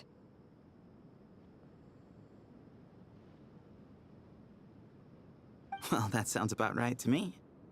Describing them as friends sure makes us feel a whole lot closer. If you told me a few years back that I'd have this many friends, I'd have called you a liar. Belief is a choice, just like friendship. We've made our choices through battle. The right ones, wouldn't you say? I'll be heading back to the Temple of Silence. I heard the Goat King and the Ibis King decided to pay us a visit. How about you? It's back to Aru Village for us. Still plenty of supplies to distribute and people to help. Until next time, old friend. As long as you can find the time, you're always welcome to visit us in Aru Village. Right back at you. Make sure to drop by the Temple of Silence the next time you're free. Or it is that two of the other 7 pillars, Shezapang and Bennu, might also be dropping by. Since you're wearing the symbols of their power, it'd only be fitting if you came to see them for yourselves. Dropping by? That makes it sound like they're visiting a neighbor's home.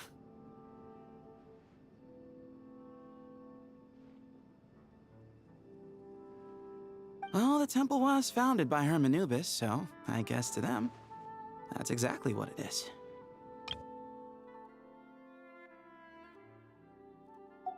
Guess that's true. All right. We'll make sure to find time to stop by. Stay safe on your journey home.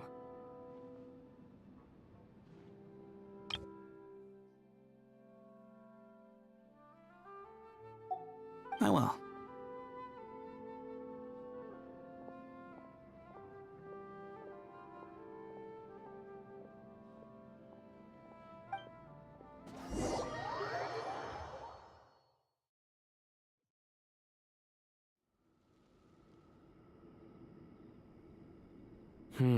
You do have a point.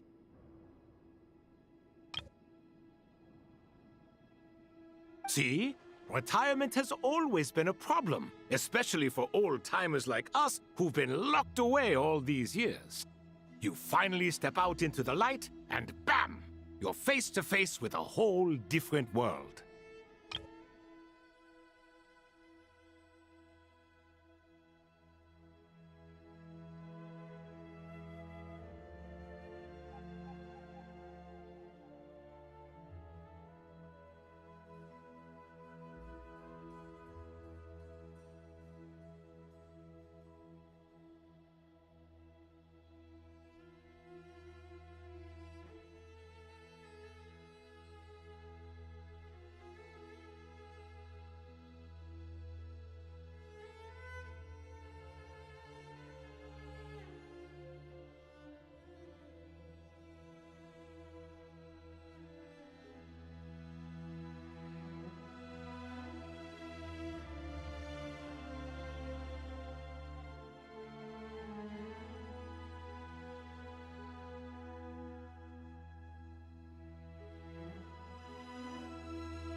naturally.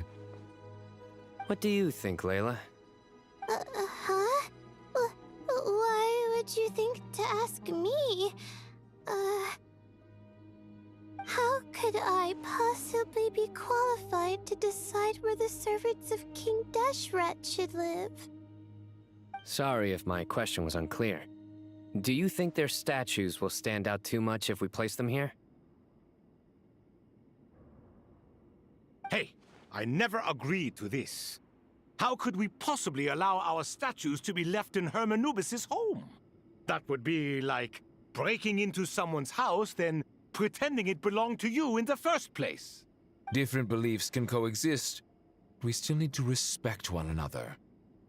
By which you mean, you two plan to stay at the Temple of Silence, for a while at least, but you have no intention of relocating your statues here. So, you see this as sort of a family visit? Is that correct? Family. Huh. You could say that. In a sense, Hermanubis would view this as his home. Just look at this place. Magnificent, is it not? The sad truth is, in the past, all three of us invested so much into misguided ventures. We failed to build what we should have, and wasted so much time instead. And what do you mean by that? I mean that for the most part, time spent associating with the likes of Sobek, and, let's say, Thoth, might reasonably be considered wasted. Why does that not surprise me? Go on. Anyway, given how much time we'll all be spending together, I'd say that the bonds we built will end up proving to have been a sound investment.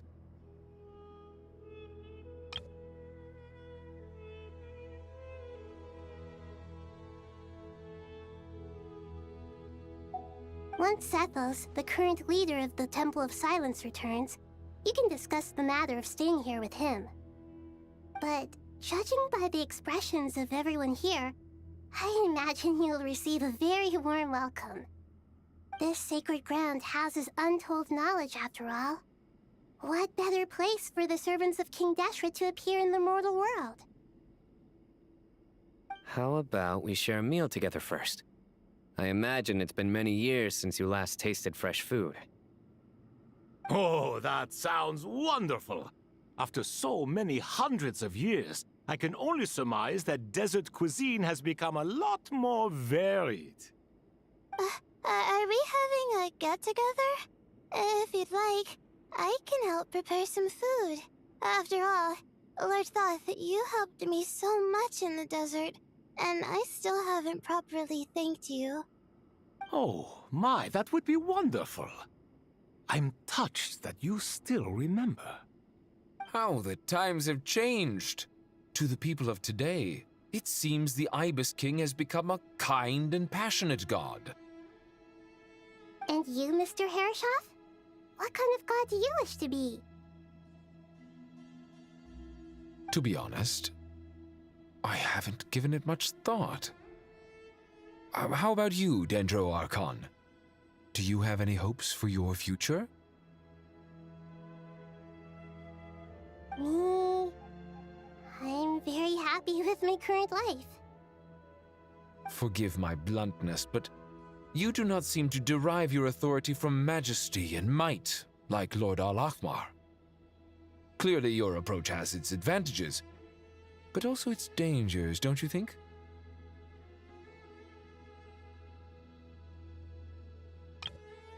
Forgive my bluntness, but you do not seem to derive your authority from majesty and might, like Lord Al-Akhmar. Clearly your approach has its advantages, but also its dangers, don't you think? I do, but projecting a majestic front doesn't really suit me. Besides, my relationship with others isn't simply one of a god and her people. Not putting on airs might earn you more adoration. Exactly. Besides, I really like parties where everyone brings their own food, and we all come together to share. You should join us. I'm sure you'll find it fun. Last time when we got together for a picnic near the Avidia Forest, it was quite the occasion. Seeing as you're already here, how about we hold the next one in the desert?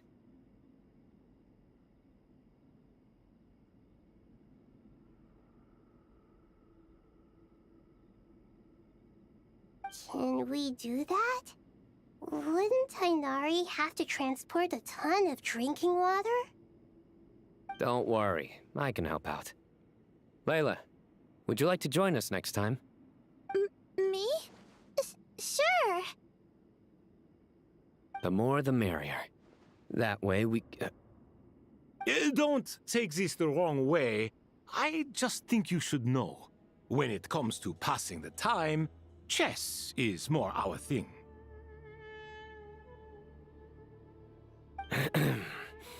In that case, Dendro Archon, what do you say?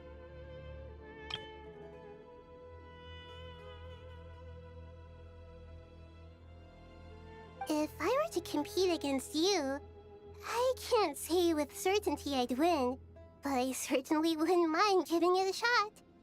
Where's Sobek? I'm sure he'd be good for a few rounds. Cards, cards, cards! I'll always prefer chess. I wonder what variant of chess we're talking here. Mr. Thoth, is there some sort of astrological significance to this game? Oh, I'm glad you brought that up. As long as the leader of the Temple of Silence agrees, we can search Hermanubis' place for books to teach you how to play.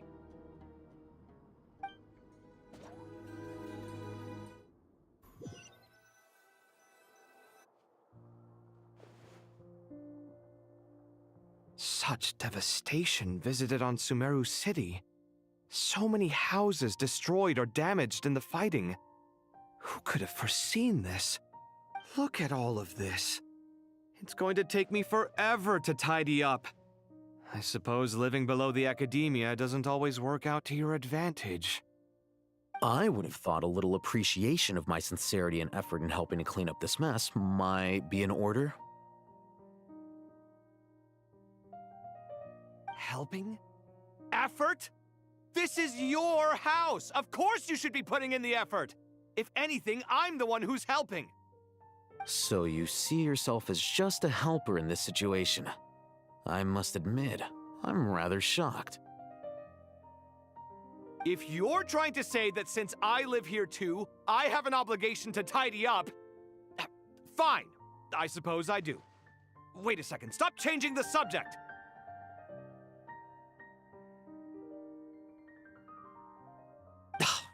Nevertheless, in the wake of a great storm, a missing roof is a predictable inconvenience.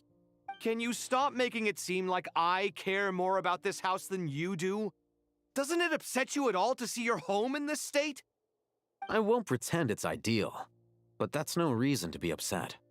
This is the roof over your head, your shelter from the cold. The furniture is scattered, the paintings have fallen off the walls, the windows are shattered. Don't you feel even a little disheartened? The way I see it, these problems are easily solved. Ugh, this is precisely why I hate talking to you about sentimental things. It's like banging my head against a wall. You simply don't understand just how much work goes into making a proper home. It sounds like this is causing you a lot of anguish. You mean the house or the paintings? I mean your sentimentality.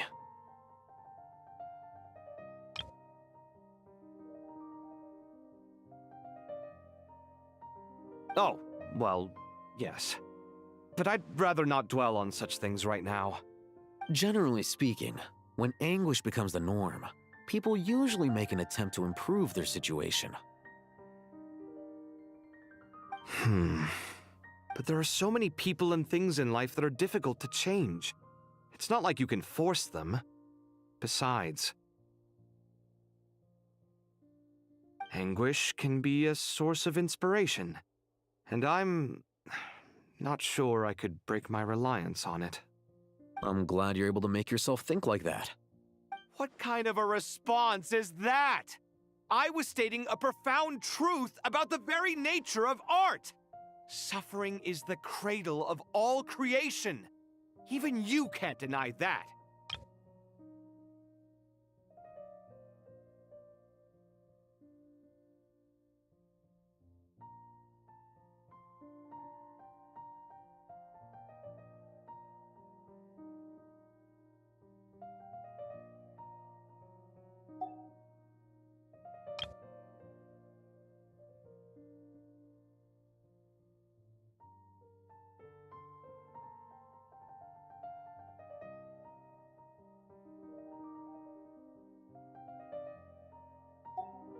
And I wasn't trying to. I'm just happy for you. Pure and simple.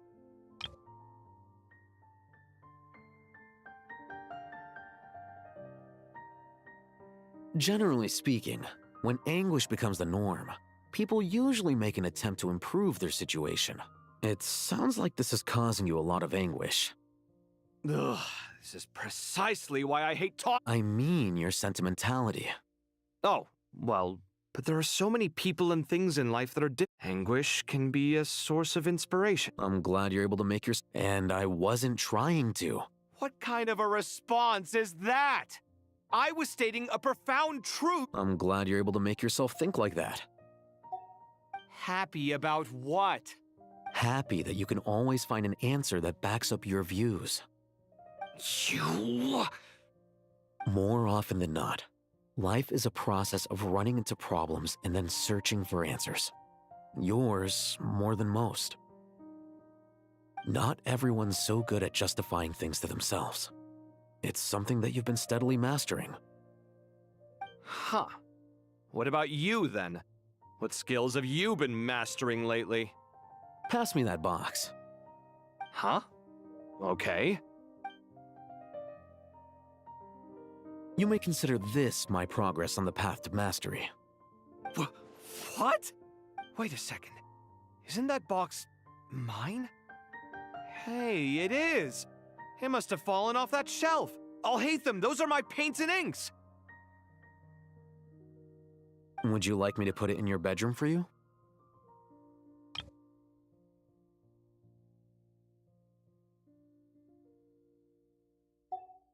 Huh? I mean, sure, if you don't mind.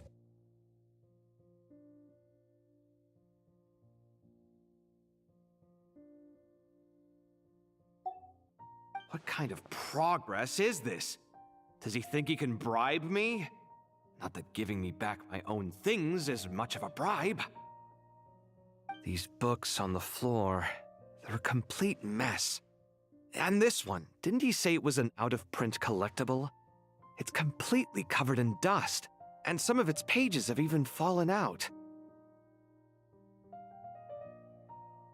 Ugh, guess I should help him repair it. This one too. And this one.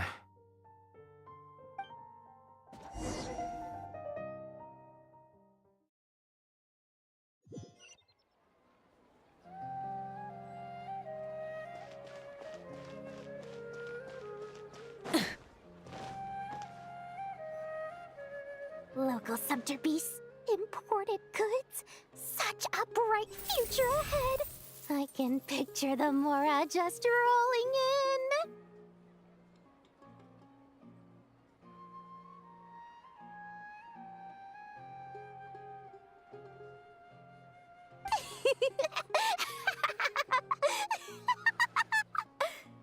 You do realize you sound like a choking cow?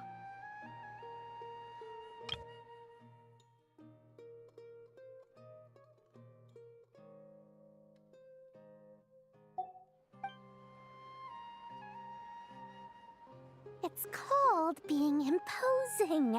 Can't you feel it? Are you not intimidated?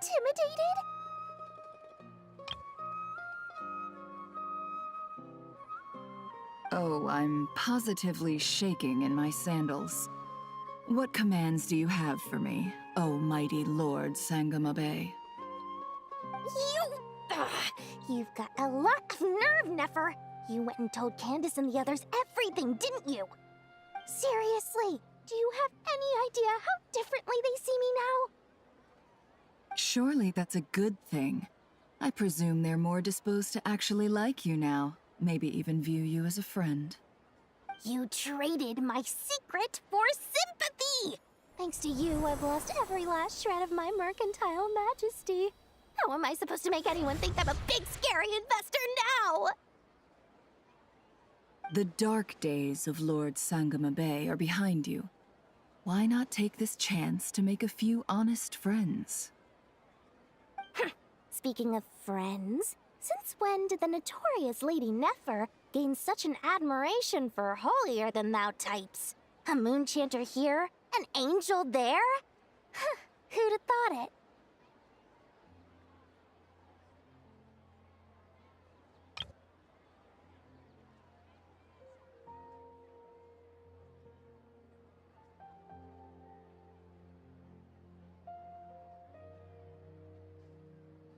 A coming together of fates, nothing more. No need to throw around accusations of admiration. Forget it. You're right about one thing at least. Making friends is never a bad thing for a merchant. So, I really took a loss this time.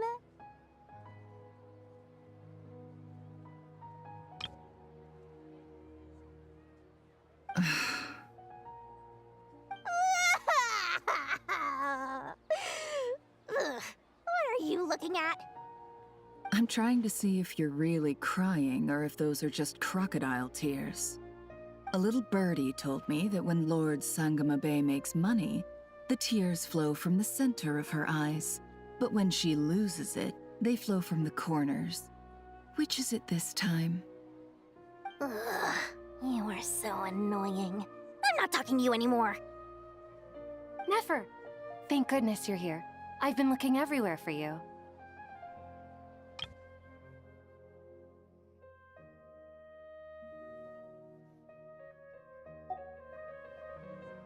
Huh?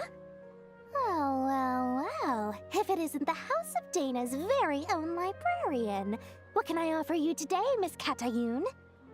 Oh no, I'm not here to buy. I'm here to bring Lady Nefer a book, and a fascinating one at that. We agreed to meet at the entrance to the mausoleum of King Deshret. One more thing, I bought this copy with my own money. It's not borrowed. Reasoning knows not time of day, but suspense always follows a blizzard. That's quite the mouthful.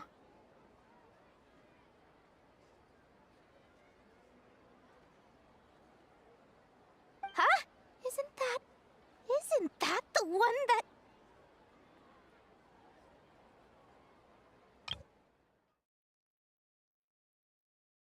It was all the rage for a while. People throughout the city were clamoring to get their hands on a copy. The names inside were all circled. Everyone thought it was a riddle.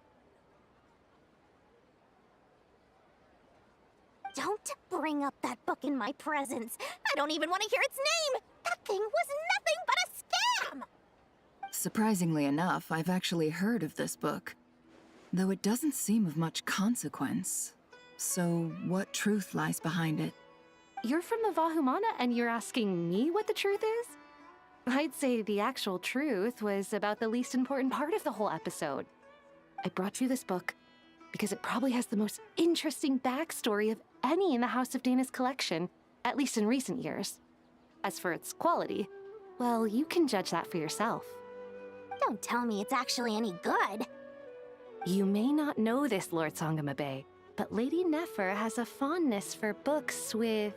how should I put this? Mixed reviews? No eye for good literature, huh? Perhaps she feels that bad books hide interesting secrets? But I shouldn't put words in her mouth. It's probably fair to say she prefers the conversations that books can spark over the substance of the books themselves.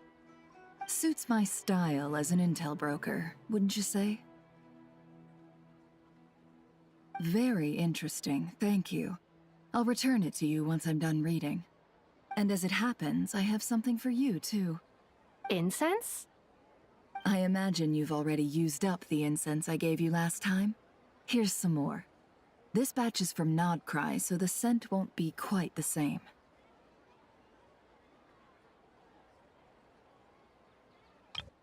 I imagine you've already used up the incense I gave you last time. Here's some more. This batch is from Nodcry, so the scent won't be quite the same. I imagine you've already used up the incense I gave you last time. Here's some more. This batch is from Nodcry, so the scent won't be quite the same.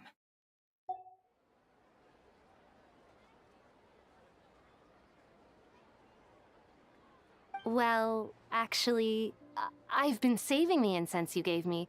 I couldn't bring myself to waste it without a special occasion. But I'll gladly accept this, too. And I promise I'll use it this time. Katayun, you haven't changed a bit.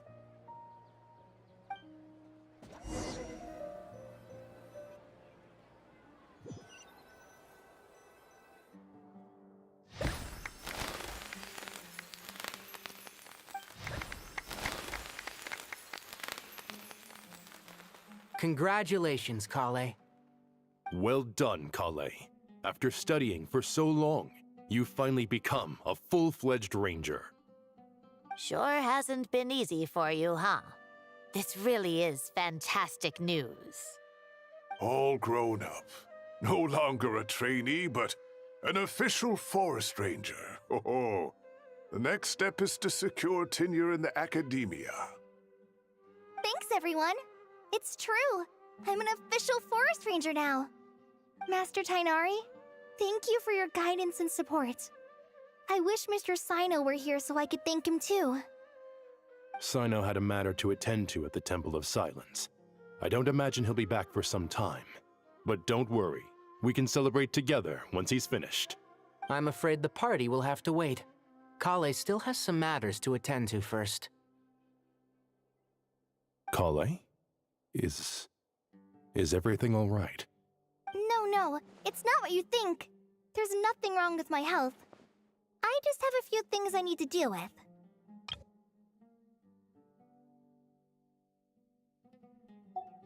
I've made plans with the Traveler and Paimon to visit Mondstadt. Master Tainari and Mr. Sino will be accompanying us too. Well, that's a relief. Let's get together when everyone's back. I'm sure you'll be doing even better by then. Of course. I have a feeling you're right.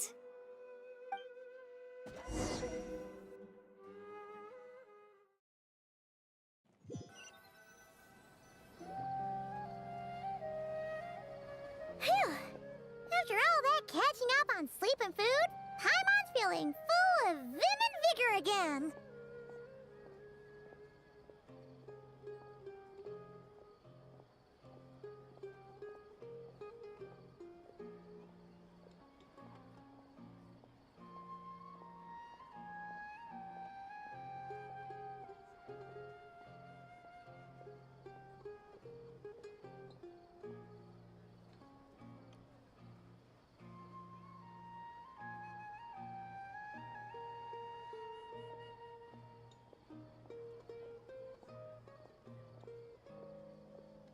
For someone who spends so much time resting, your recovery routine is surprisingly simple. Hey! Paimon's been working her butt off too, you know. She flew all over the city helping everyone out. Don't worry. I saw how hard you worked.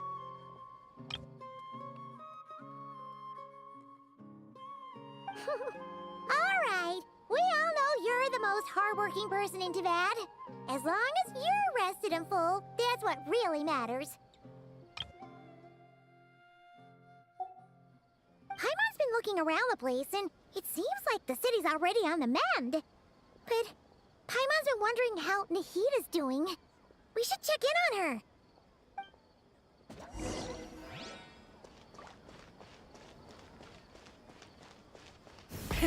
Rev the engines!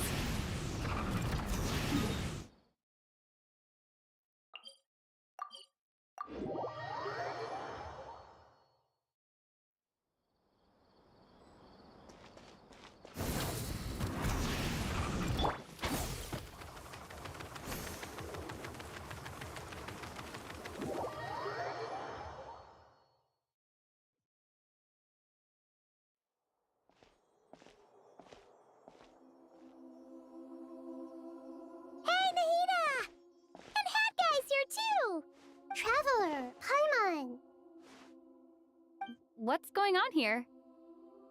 Nothing much. Nahida was just expressing concern for my physical and mental well-being. Oh, the Traveler told Paimon all about that. We've both been very worried about you. Are you feeling alright? You make it sound like I'm on the brink of some kind of breakdown. Truth is, I'm doing much better than you might imagine. If we can just get to the bottom of Dottore's intentions, we can minimize his negative influence.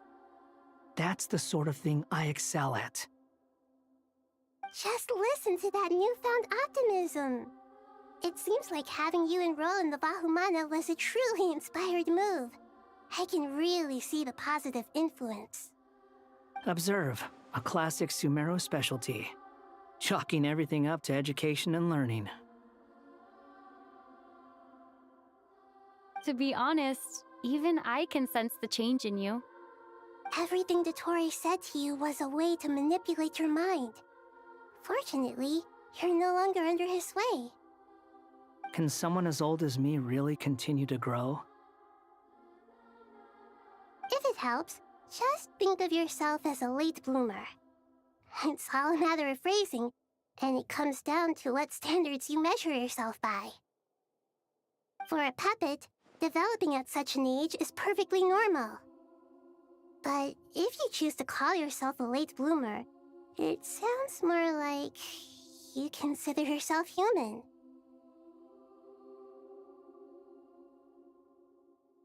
However you see yourself, well done.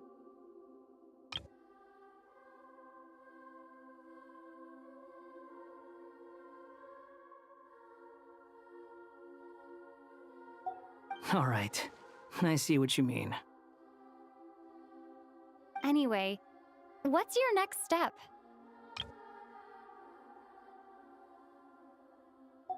What else can I do but complete my current courses? Everything else can wait. Anyway, that's enough chit-chat. There are still things in the city I need to help out with. I'll be heading there now.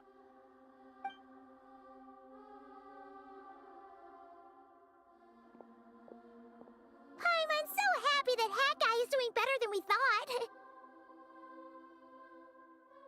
But what about you, Nahida?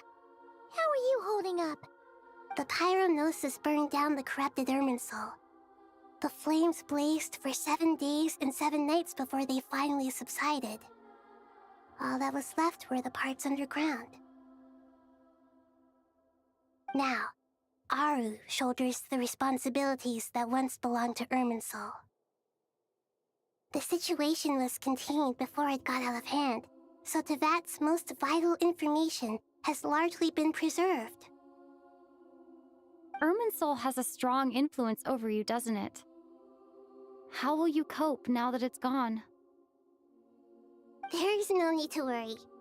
Thanks to Nicole's extraordinary talents, my connection to Irminsul has been severed and transposed onto Aru. Angels can do things like that? They can. Such abilities are precisely what makes them so powerful. The goddess of flowers, Nabu Malikata, once claimed that she too could perform feats beyond the reach of mere mortals. In my eyes, much of what she went on to achieve reached such transcendent levels. Her and Nicole really are both fascinating and magnificent. So, does that mean your situation is stable now? Correct. Just imagine that Aru has become the new Irminsul, and the essence of my existence has been bound to it.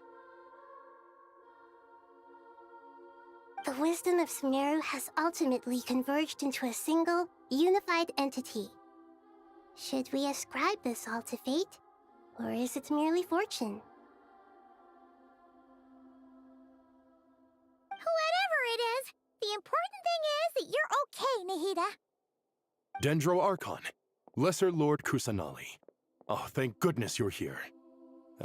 Greetings, Traveler and Paimon. Sir Nevis, do you have something urgent to say? Yes, there's something I need to report. We've received a message from Snezhnaya.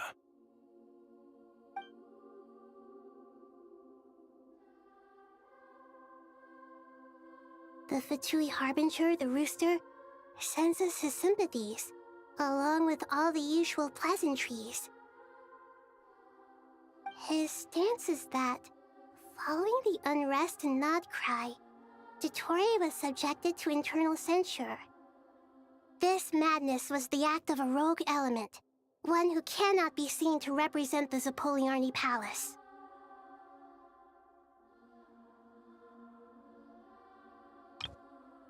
His stance is that, following the unrest and nod cry, Dottore was subjected to internal censure. This madness was the act of a rogue element, one who cannot be seen to represent the Zapoliarni Palace. No less than can be expected.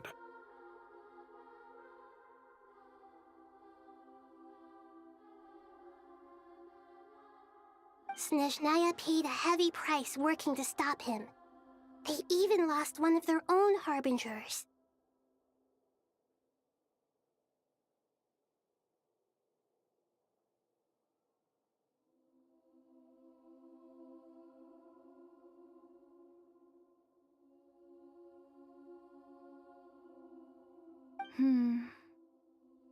The letter goes on to say that even so, Snezhnaya cannot claim to be blameless. Apparently, they will deal with Dottore's subordinates in accordance with Snezhnayan law, holding all those involved in his crimes accountable.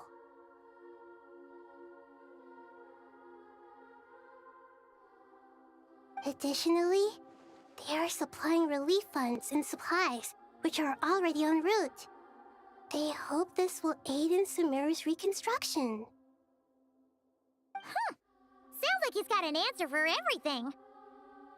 True. But as diplomatic rhetoric goes, it's highly effective. Completely watertight, both in logic and sentiment. This disaster has had a profound impact on Sumeru. There is much that I will keep in my heart. The matter of Dottore can be seen as settled for now. We are sure to cross paths again in the future, and in that light, Snezhnaya would do well to uphold their responsibilities and keep a tight rein over their actions.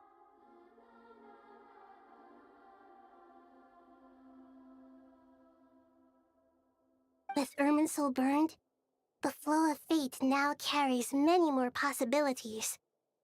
I will be watching carefully.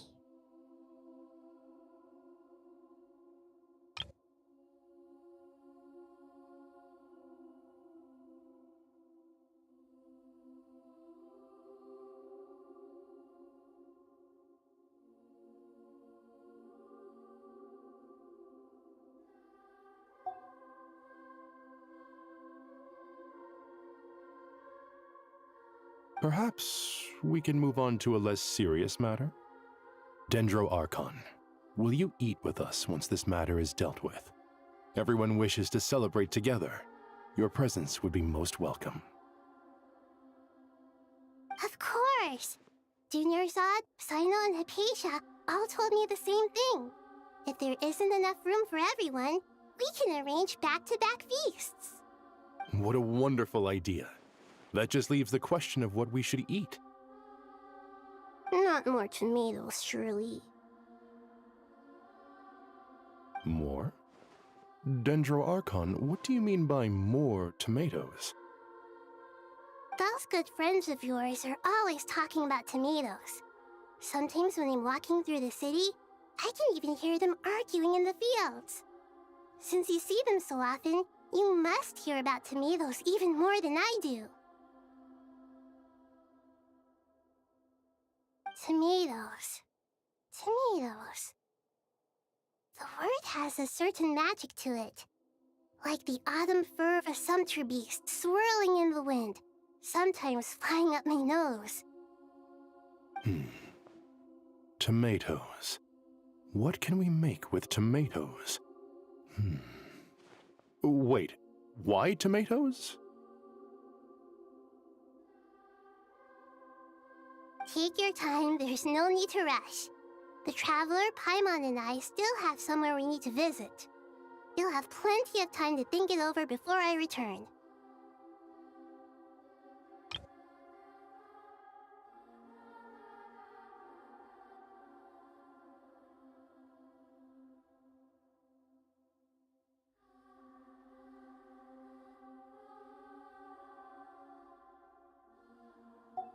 Does this mean you're going to Natlan?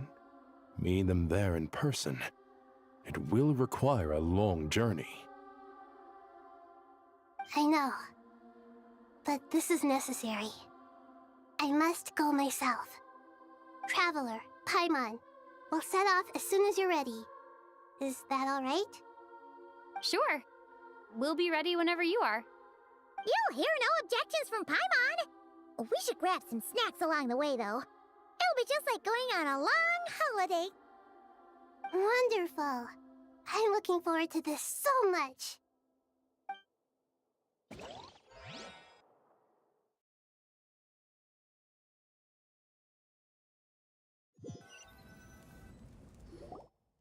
Natlan is such a lively place.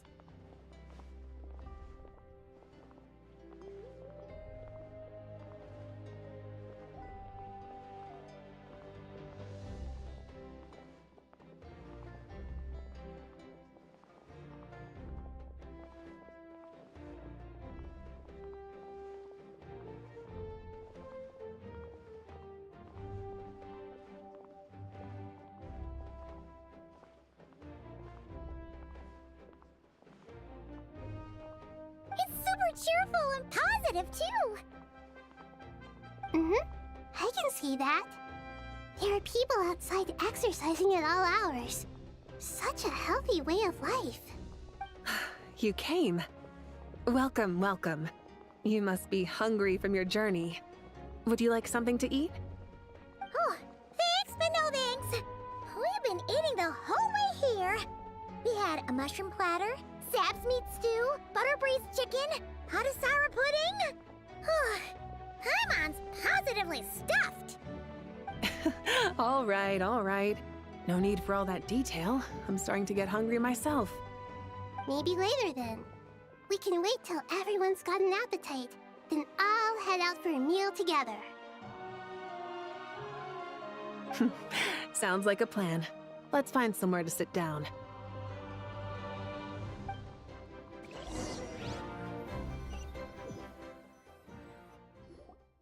I should tell you, I already have some sense of why you've come. Why's that, Malika? To say thank you. Your senses are spot on. But on top of that, we also feel guilty. Because the pyronosis has vanished?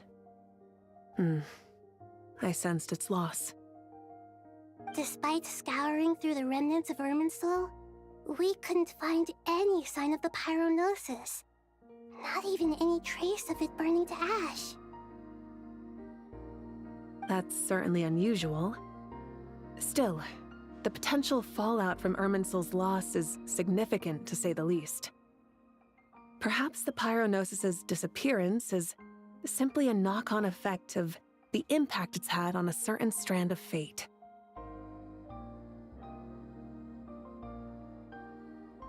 There's no need to feel guilty. We were clear that this time, there was to be no returning, only giving. Pure and simple. That's certainly unusual. Still, the potential fallout from Irminsul's loss is significant, to say the least. Perhaps the pyronosis's disappearance is simply a knock-on effect of the impact it's had on a certain strand of fate. Thank you really is a fascinating phrase. We use it to express gratitude for the smallest of things. Yet, when faced with a kindness too immense to describe, we use exactly the same words. It's not that we lack other means of expression. It's that when we truly need to express our feelings, the simplest and purest words are always the most powerful. You're right. In Natlan, we prefer simple expressions too. Companionship, friendship, support. They might not sound fancy, but the sentiment behind them is sincere. That's wonderful to hear. Sincere feelings are often a vehicle for the deepest wisdom of all.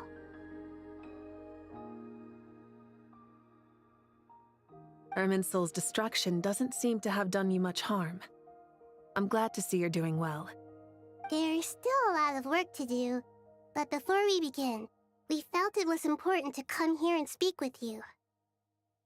Partly to express our gratitude, but also because we felt that seeing you, in a sense, is like basking in warm sunlight. That's a nice way of putting it. I like that. To tell you the truth, though, I'm not a fan of somber meetings.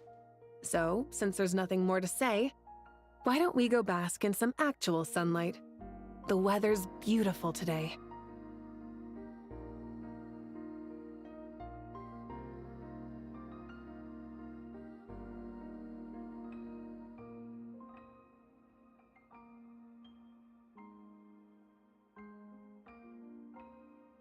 What a great idea! Paimon's gonna lie back and soak up some rays.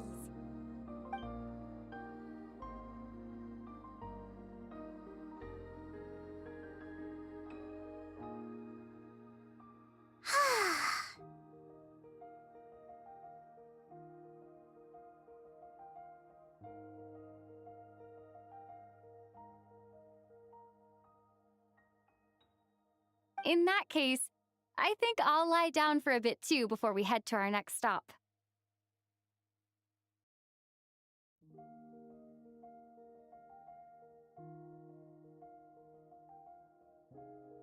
And where might that be? Mondstadt. Paimon and I are gonna head back there with Kale and the gang. Long ago, I sensed that the god remains inside Kali had come from the goddess of flowers, but I kept it a secret. Those remains weren't hurting Kali, not as she is now. They simply exist. Besides, I could sense a deep yearning within her. A yearning for an ordinary life. A yearning to hold on to the hard-won happiness she now enjoys. With someone like her, I have a responsibility to keep her secret. She should be ready to face the truth by now.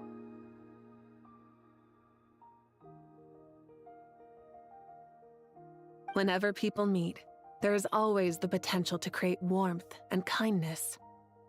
Every child grows up, but even as adults, they are still children in the eyes of certain people.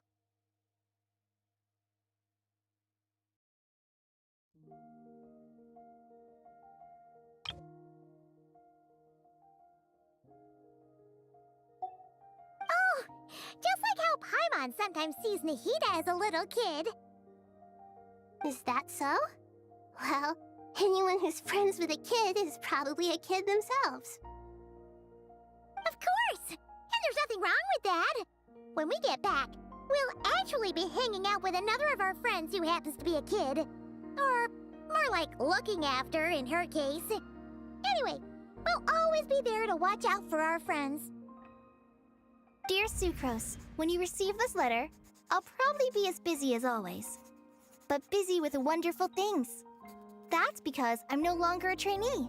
I'm now an official forest ranger.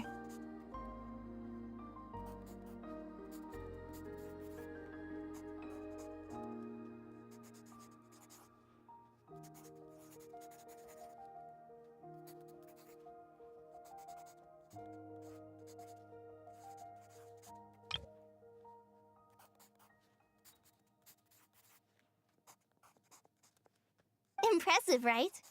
Sino said that official rangers sound much tougher than trainees. Though he did say it was already pretty tough to start out with.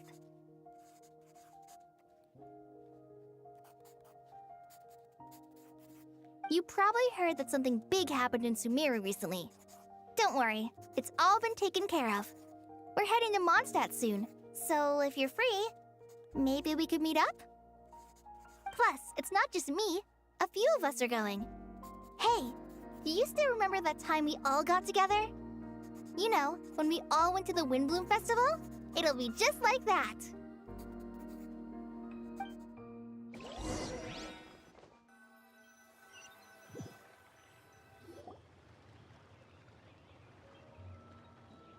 Dainari, is that... Don't you say it! Is that the great Vayu Vyastra? Behold, the great Vayu Vyastra, General Mahamatra.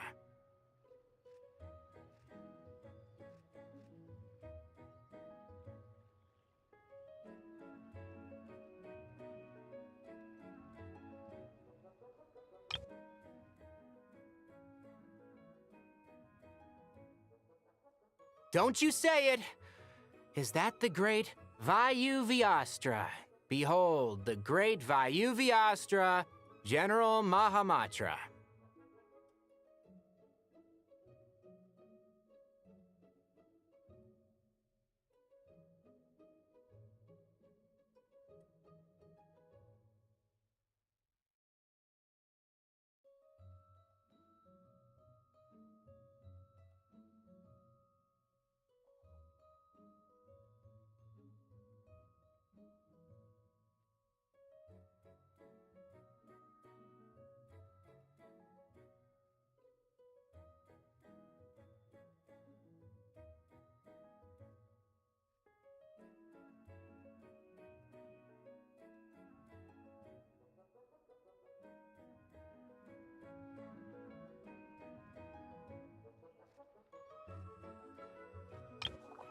Don't you say it!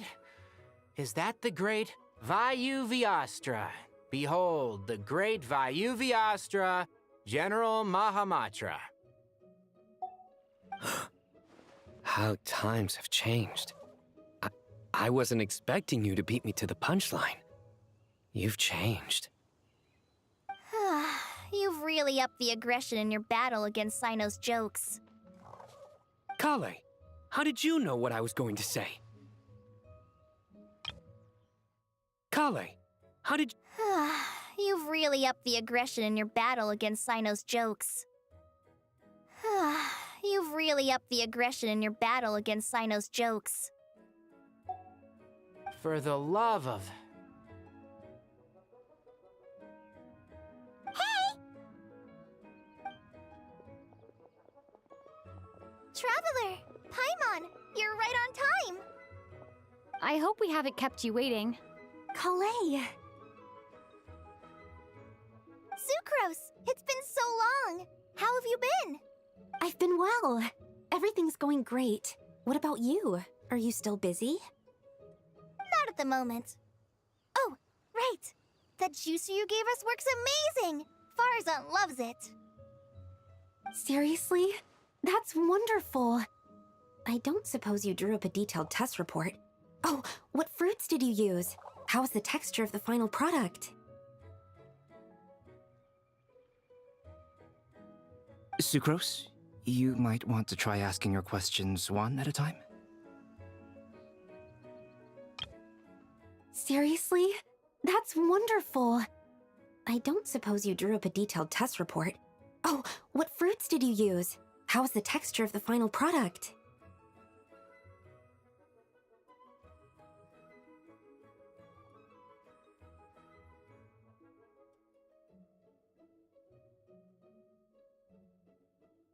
Albedo! Paimon didn't see you there! It's been a while since all of us were together like this. How about we follow the same plan as last time? Good idea, my friend. You never disappoint. So, what are your identities this time? Don't remind him. First things first. Allow me to introduce our very own official Forest Ranger Kale. The rest of us are simply her humble travel companions.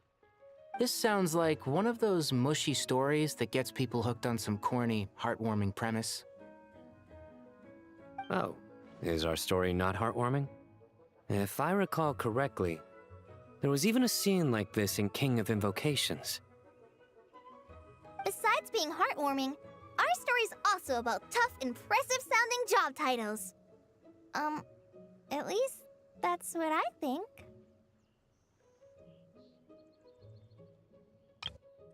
Oh. Besides being heartwarming, our story's also about tough, impressive-sounding job titles. At least that's what I think.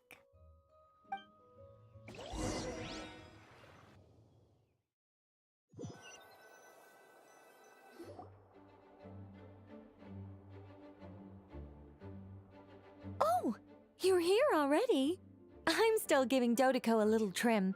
I won't be a moment. A trim? Does Dodoko need haircuts too? Of course. It's important to know how to take loving care of the apples of your eye.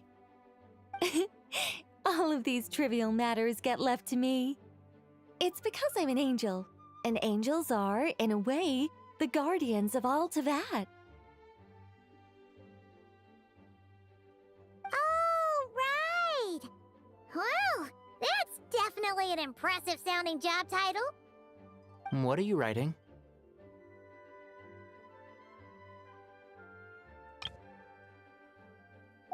I'm just brainstorming some cool sounding lines. Oh, write them on these card backs. Of course.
Actually, my lines are pretty amazing, wouldn't you say?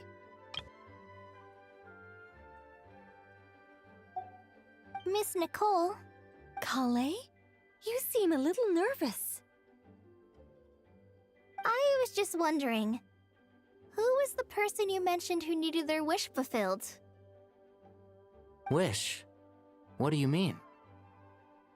Miss Nicole asked if we could meet up in Mondstadt once everything was over. She said a friend of hers had a wish that needed my help to come true.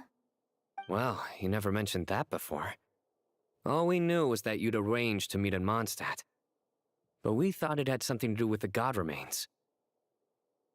To be fair, everything I told you was true. Anyway, my friend is waiting. Come on, let's pay her a visit.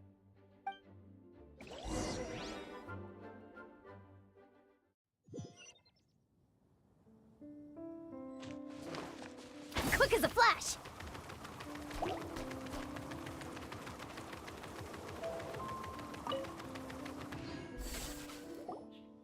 Huh? You're... Surprised? I bet you weren't expecting to meet a woman like me beneath this beautiful tree in a faraway land. An oasis will spring from the place where a djinn resides. That saying falls somewhat flat here in Mondstadt, given that everywhere is already so lush and green. Lilupar! What are you doing here? I made friends with Miss Nicole. I asked her to bring me here and then invite Kale to come. The prologue to this story is that I have a wish. It has stirred within my heart for centuries. Millennia, even. Originally, it was merely Al-Ahmar's lie, but now it has become reality. Could this be... related to the goddess of flowers? My dear young lady, my mistress left her final trace in this world upon you. I can't tell you how glad I am to see you here. And now I have seen you, and peered into your heart. You have experienced hardships and suffered setbacks. The torment an ordinary person might expect to face has befallen you threefold. This is the source of your resilience. But, beneath all this, I have witnessed the seeds of desire. You yearn to return to the simple life you once knew, do you not? I do. I want to throw away everything that isn't mine. But how do you decide what is yours? The scars that others carve into your flesh? The kindness and love they inscribe? Are these things not yours as well? They are. This is something I've talked about with Miss Nicole. Miss Nicole said I should learn how to adjust my standards. I just want to live as an ordinary human. Anything beyond that isn't mine. Don't you want anything from the remains of the goddess of flowers? She gave me a revelation once. I think that's already more than enough. In the past, you would not have possessed such a rich heart. Your brief life has taught you to hold on to everything good, to home in on kindness.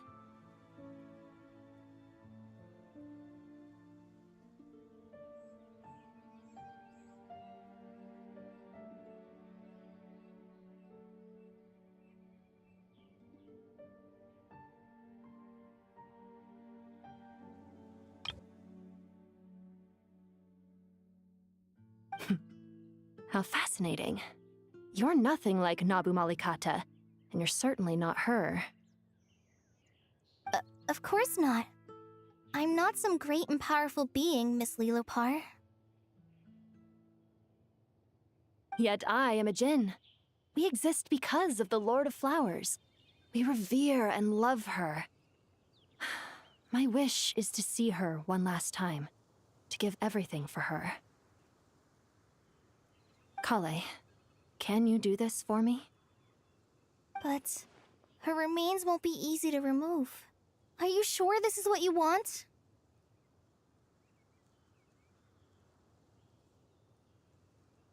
That's beside the point. First, I need to know. Are you willing to do something for the soul of this lonely, wandering woman?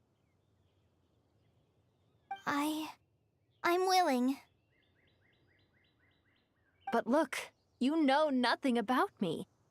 Even if you have heard the stories about me, all you would know is that I was rightly punished for the many evil deeds I committed.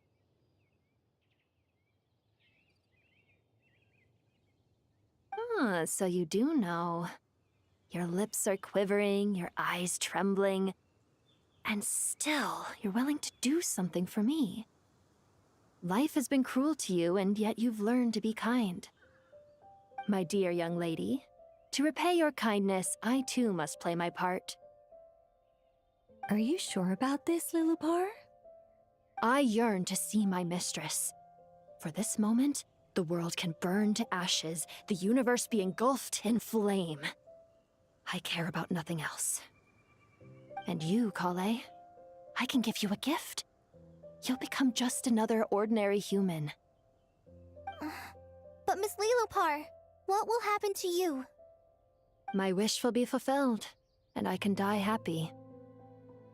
Why would you wish for that?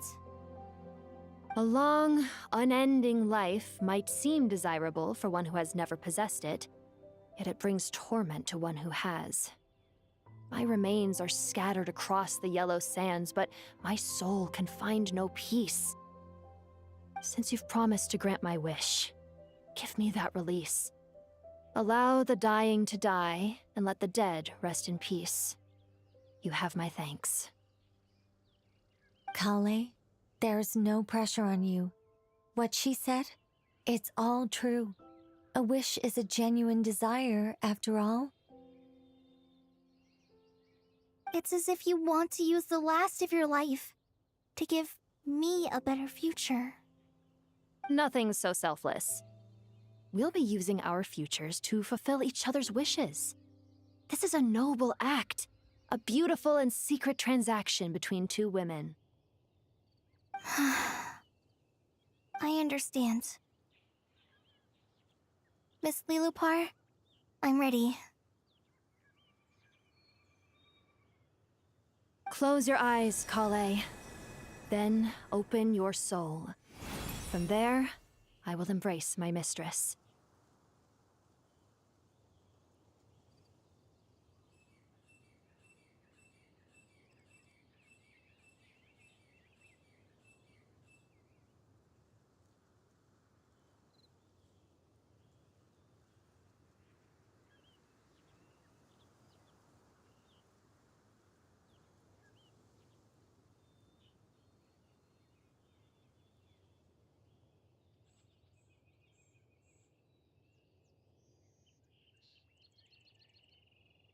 The downpour of flowers is your touch, like returning to the very beginning, like surrendering to your grace, my mistress.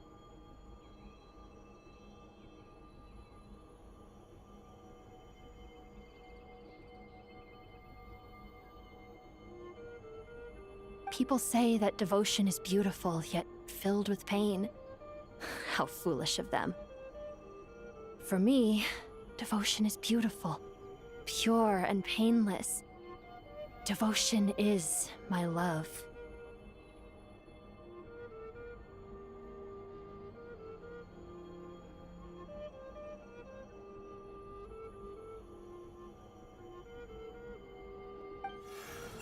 Thank you.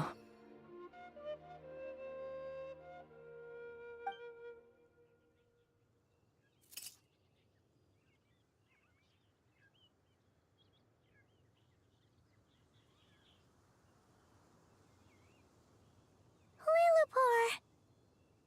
She disappeared? She left, carrying the blessing of flowers. Kale, are you alright? I'm fine. Now that the remains are gone, I don't actually feel any different at all. Those remains weren't hurting Kale. Not as she is now. They simply exist. Besides, I could sense a deep yearning within her. Kale must have already received what she was yearning for. I'm doing fine. I feel relaxed.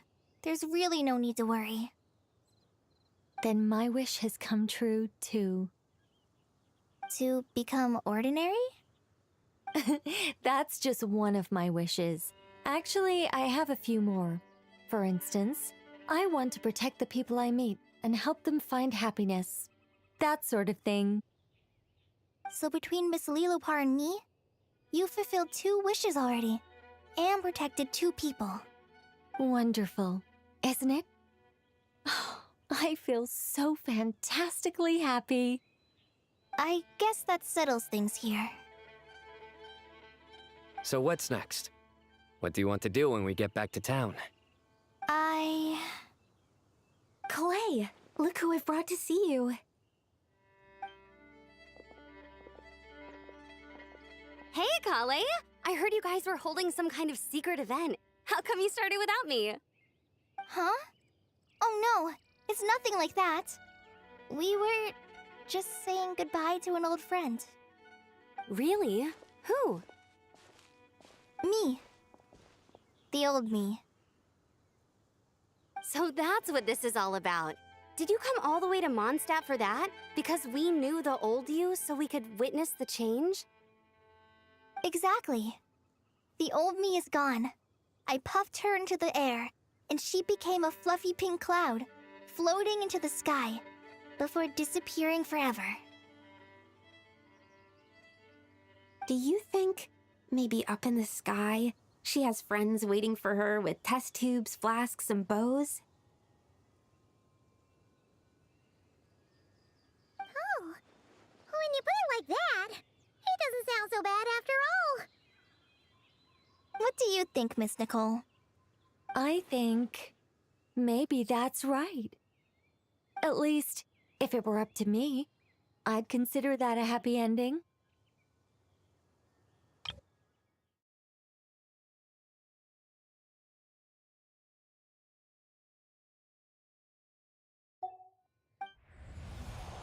Dear Sucrose, even though my childhood ended long ago, these past few days have really felt like growing up again.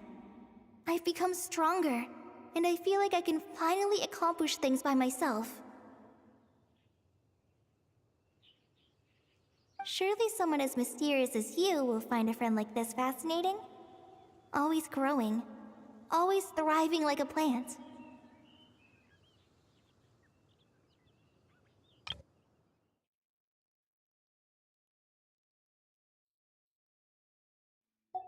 I came to say goodbye to my old self. I know that after this, she'll be gone. Thinking about it makes me feel a little lonely. I know the weakness that kept me company will one day leave me too. But somewhere in my heart, I feel a great sense of joy. It feels like I've always wanted to take this step, to walk towards the new me.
Controlled breathing. On my mark. I'm going in. Suffer the wrath of Eastling. Wrath from the skies.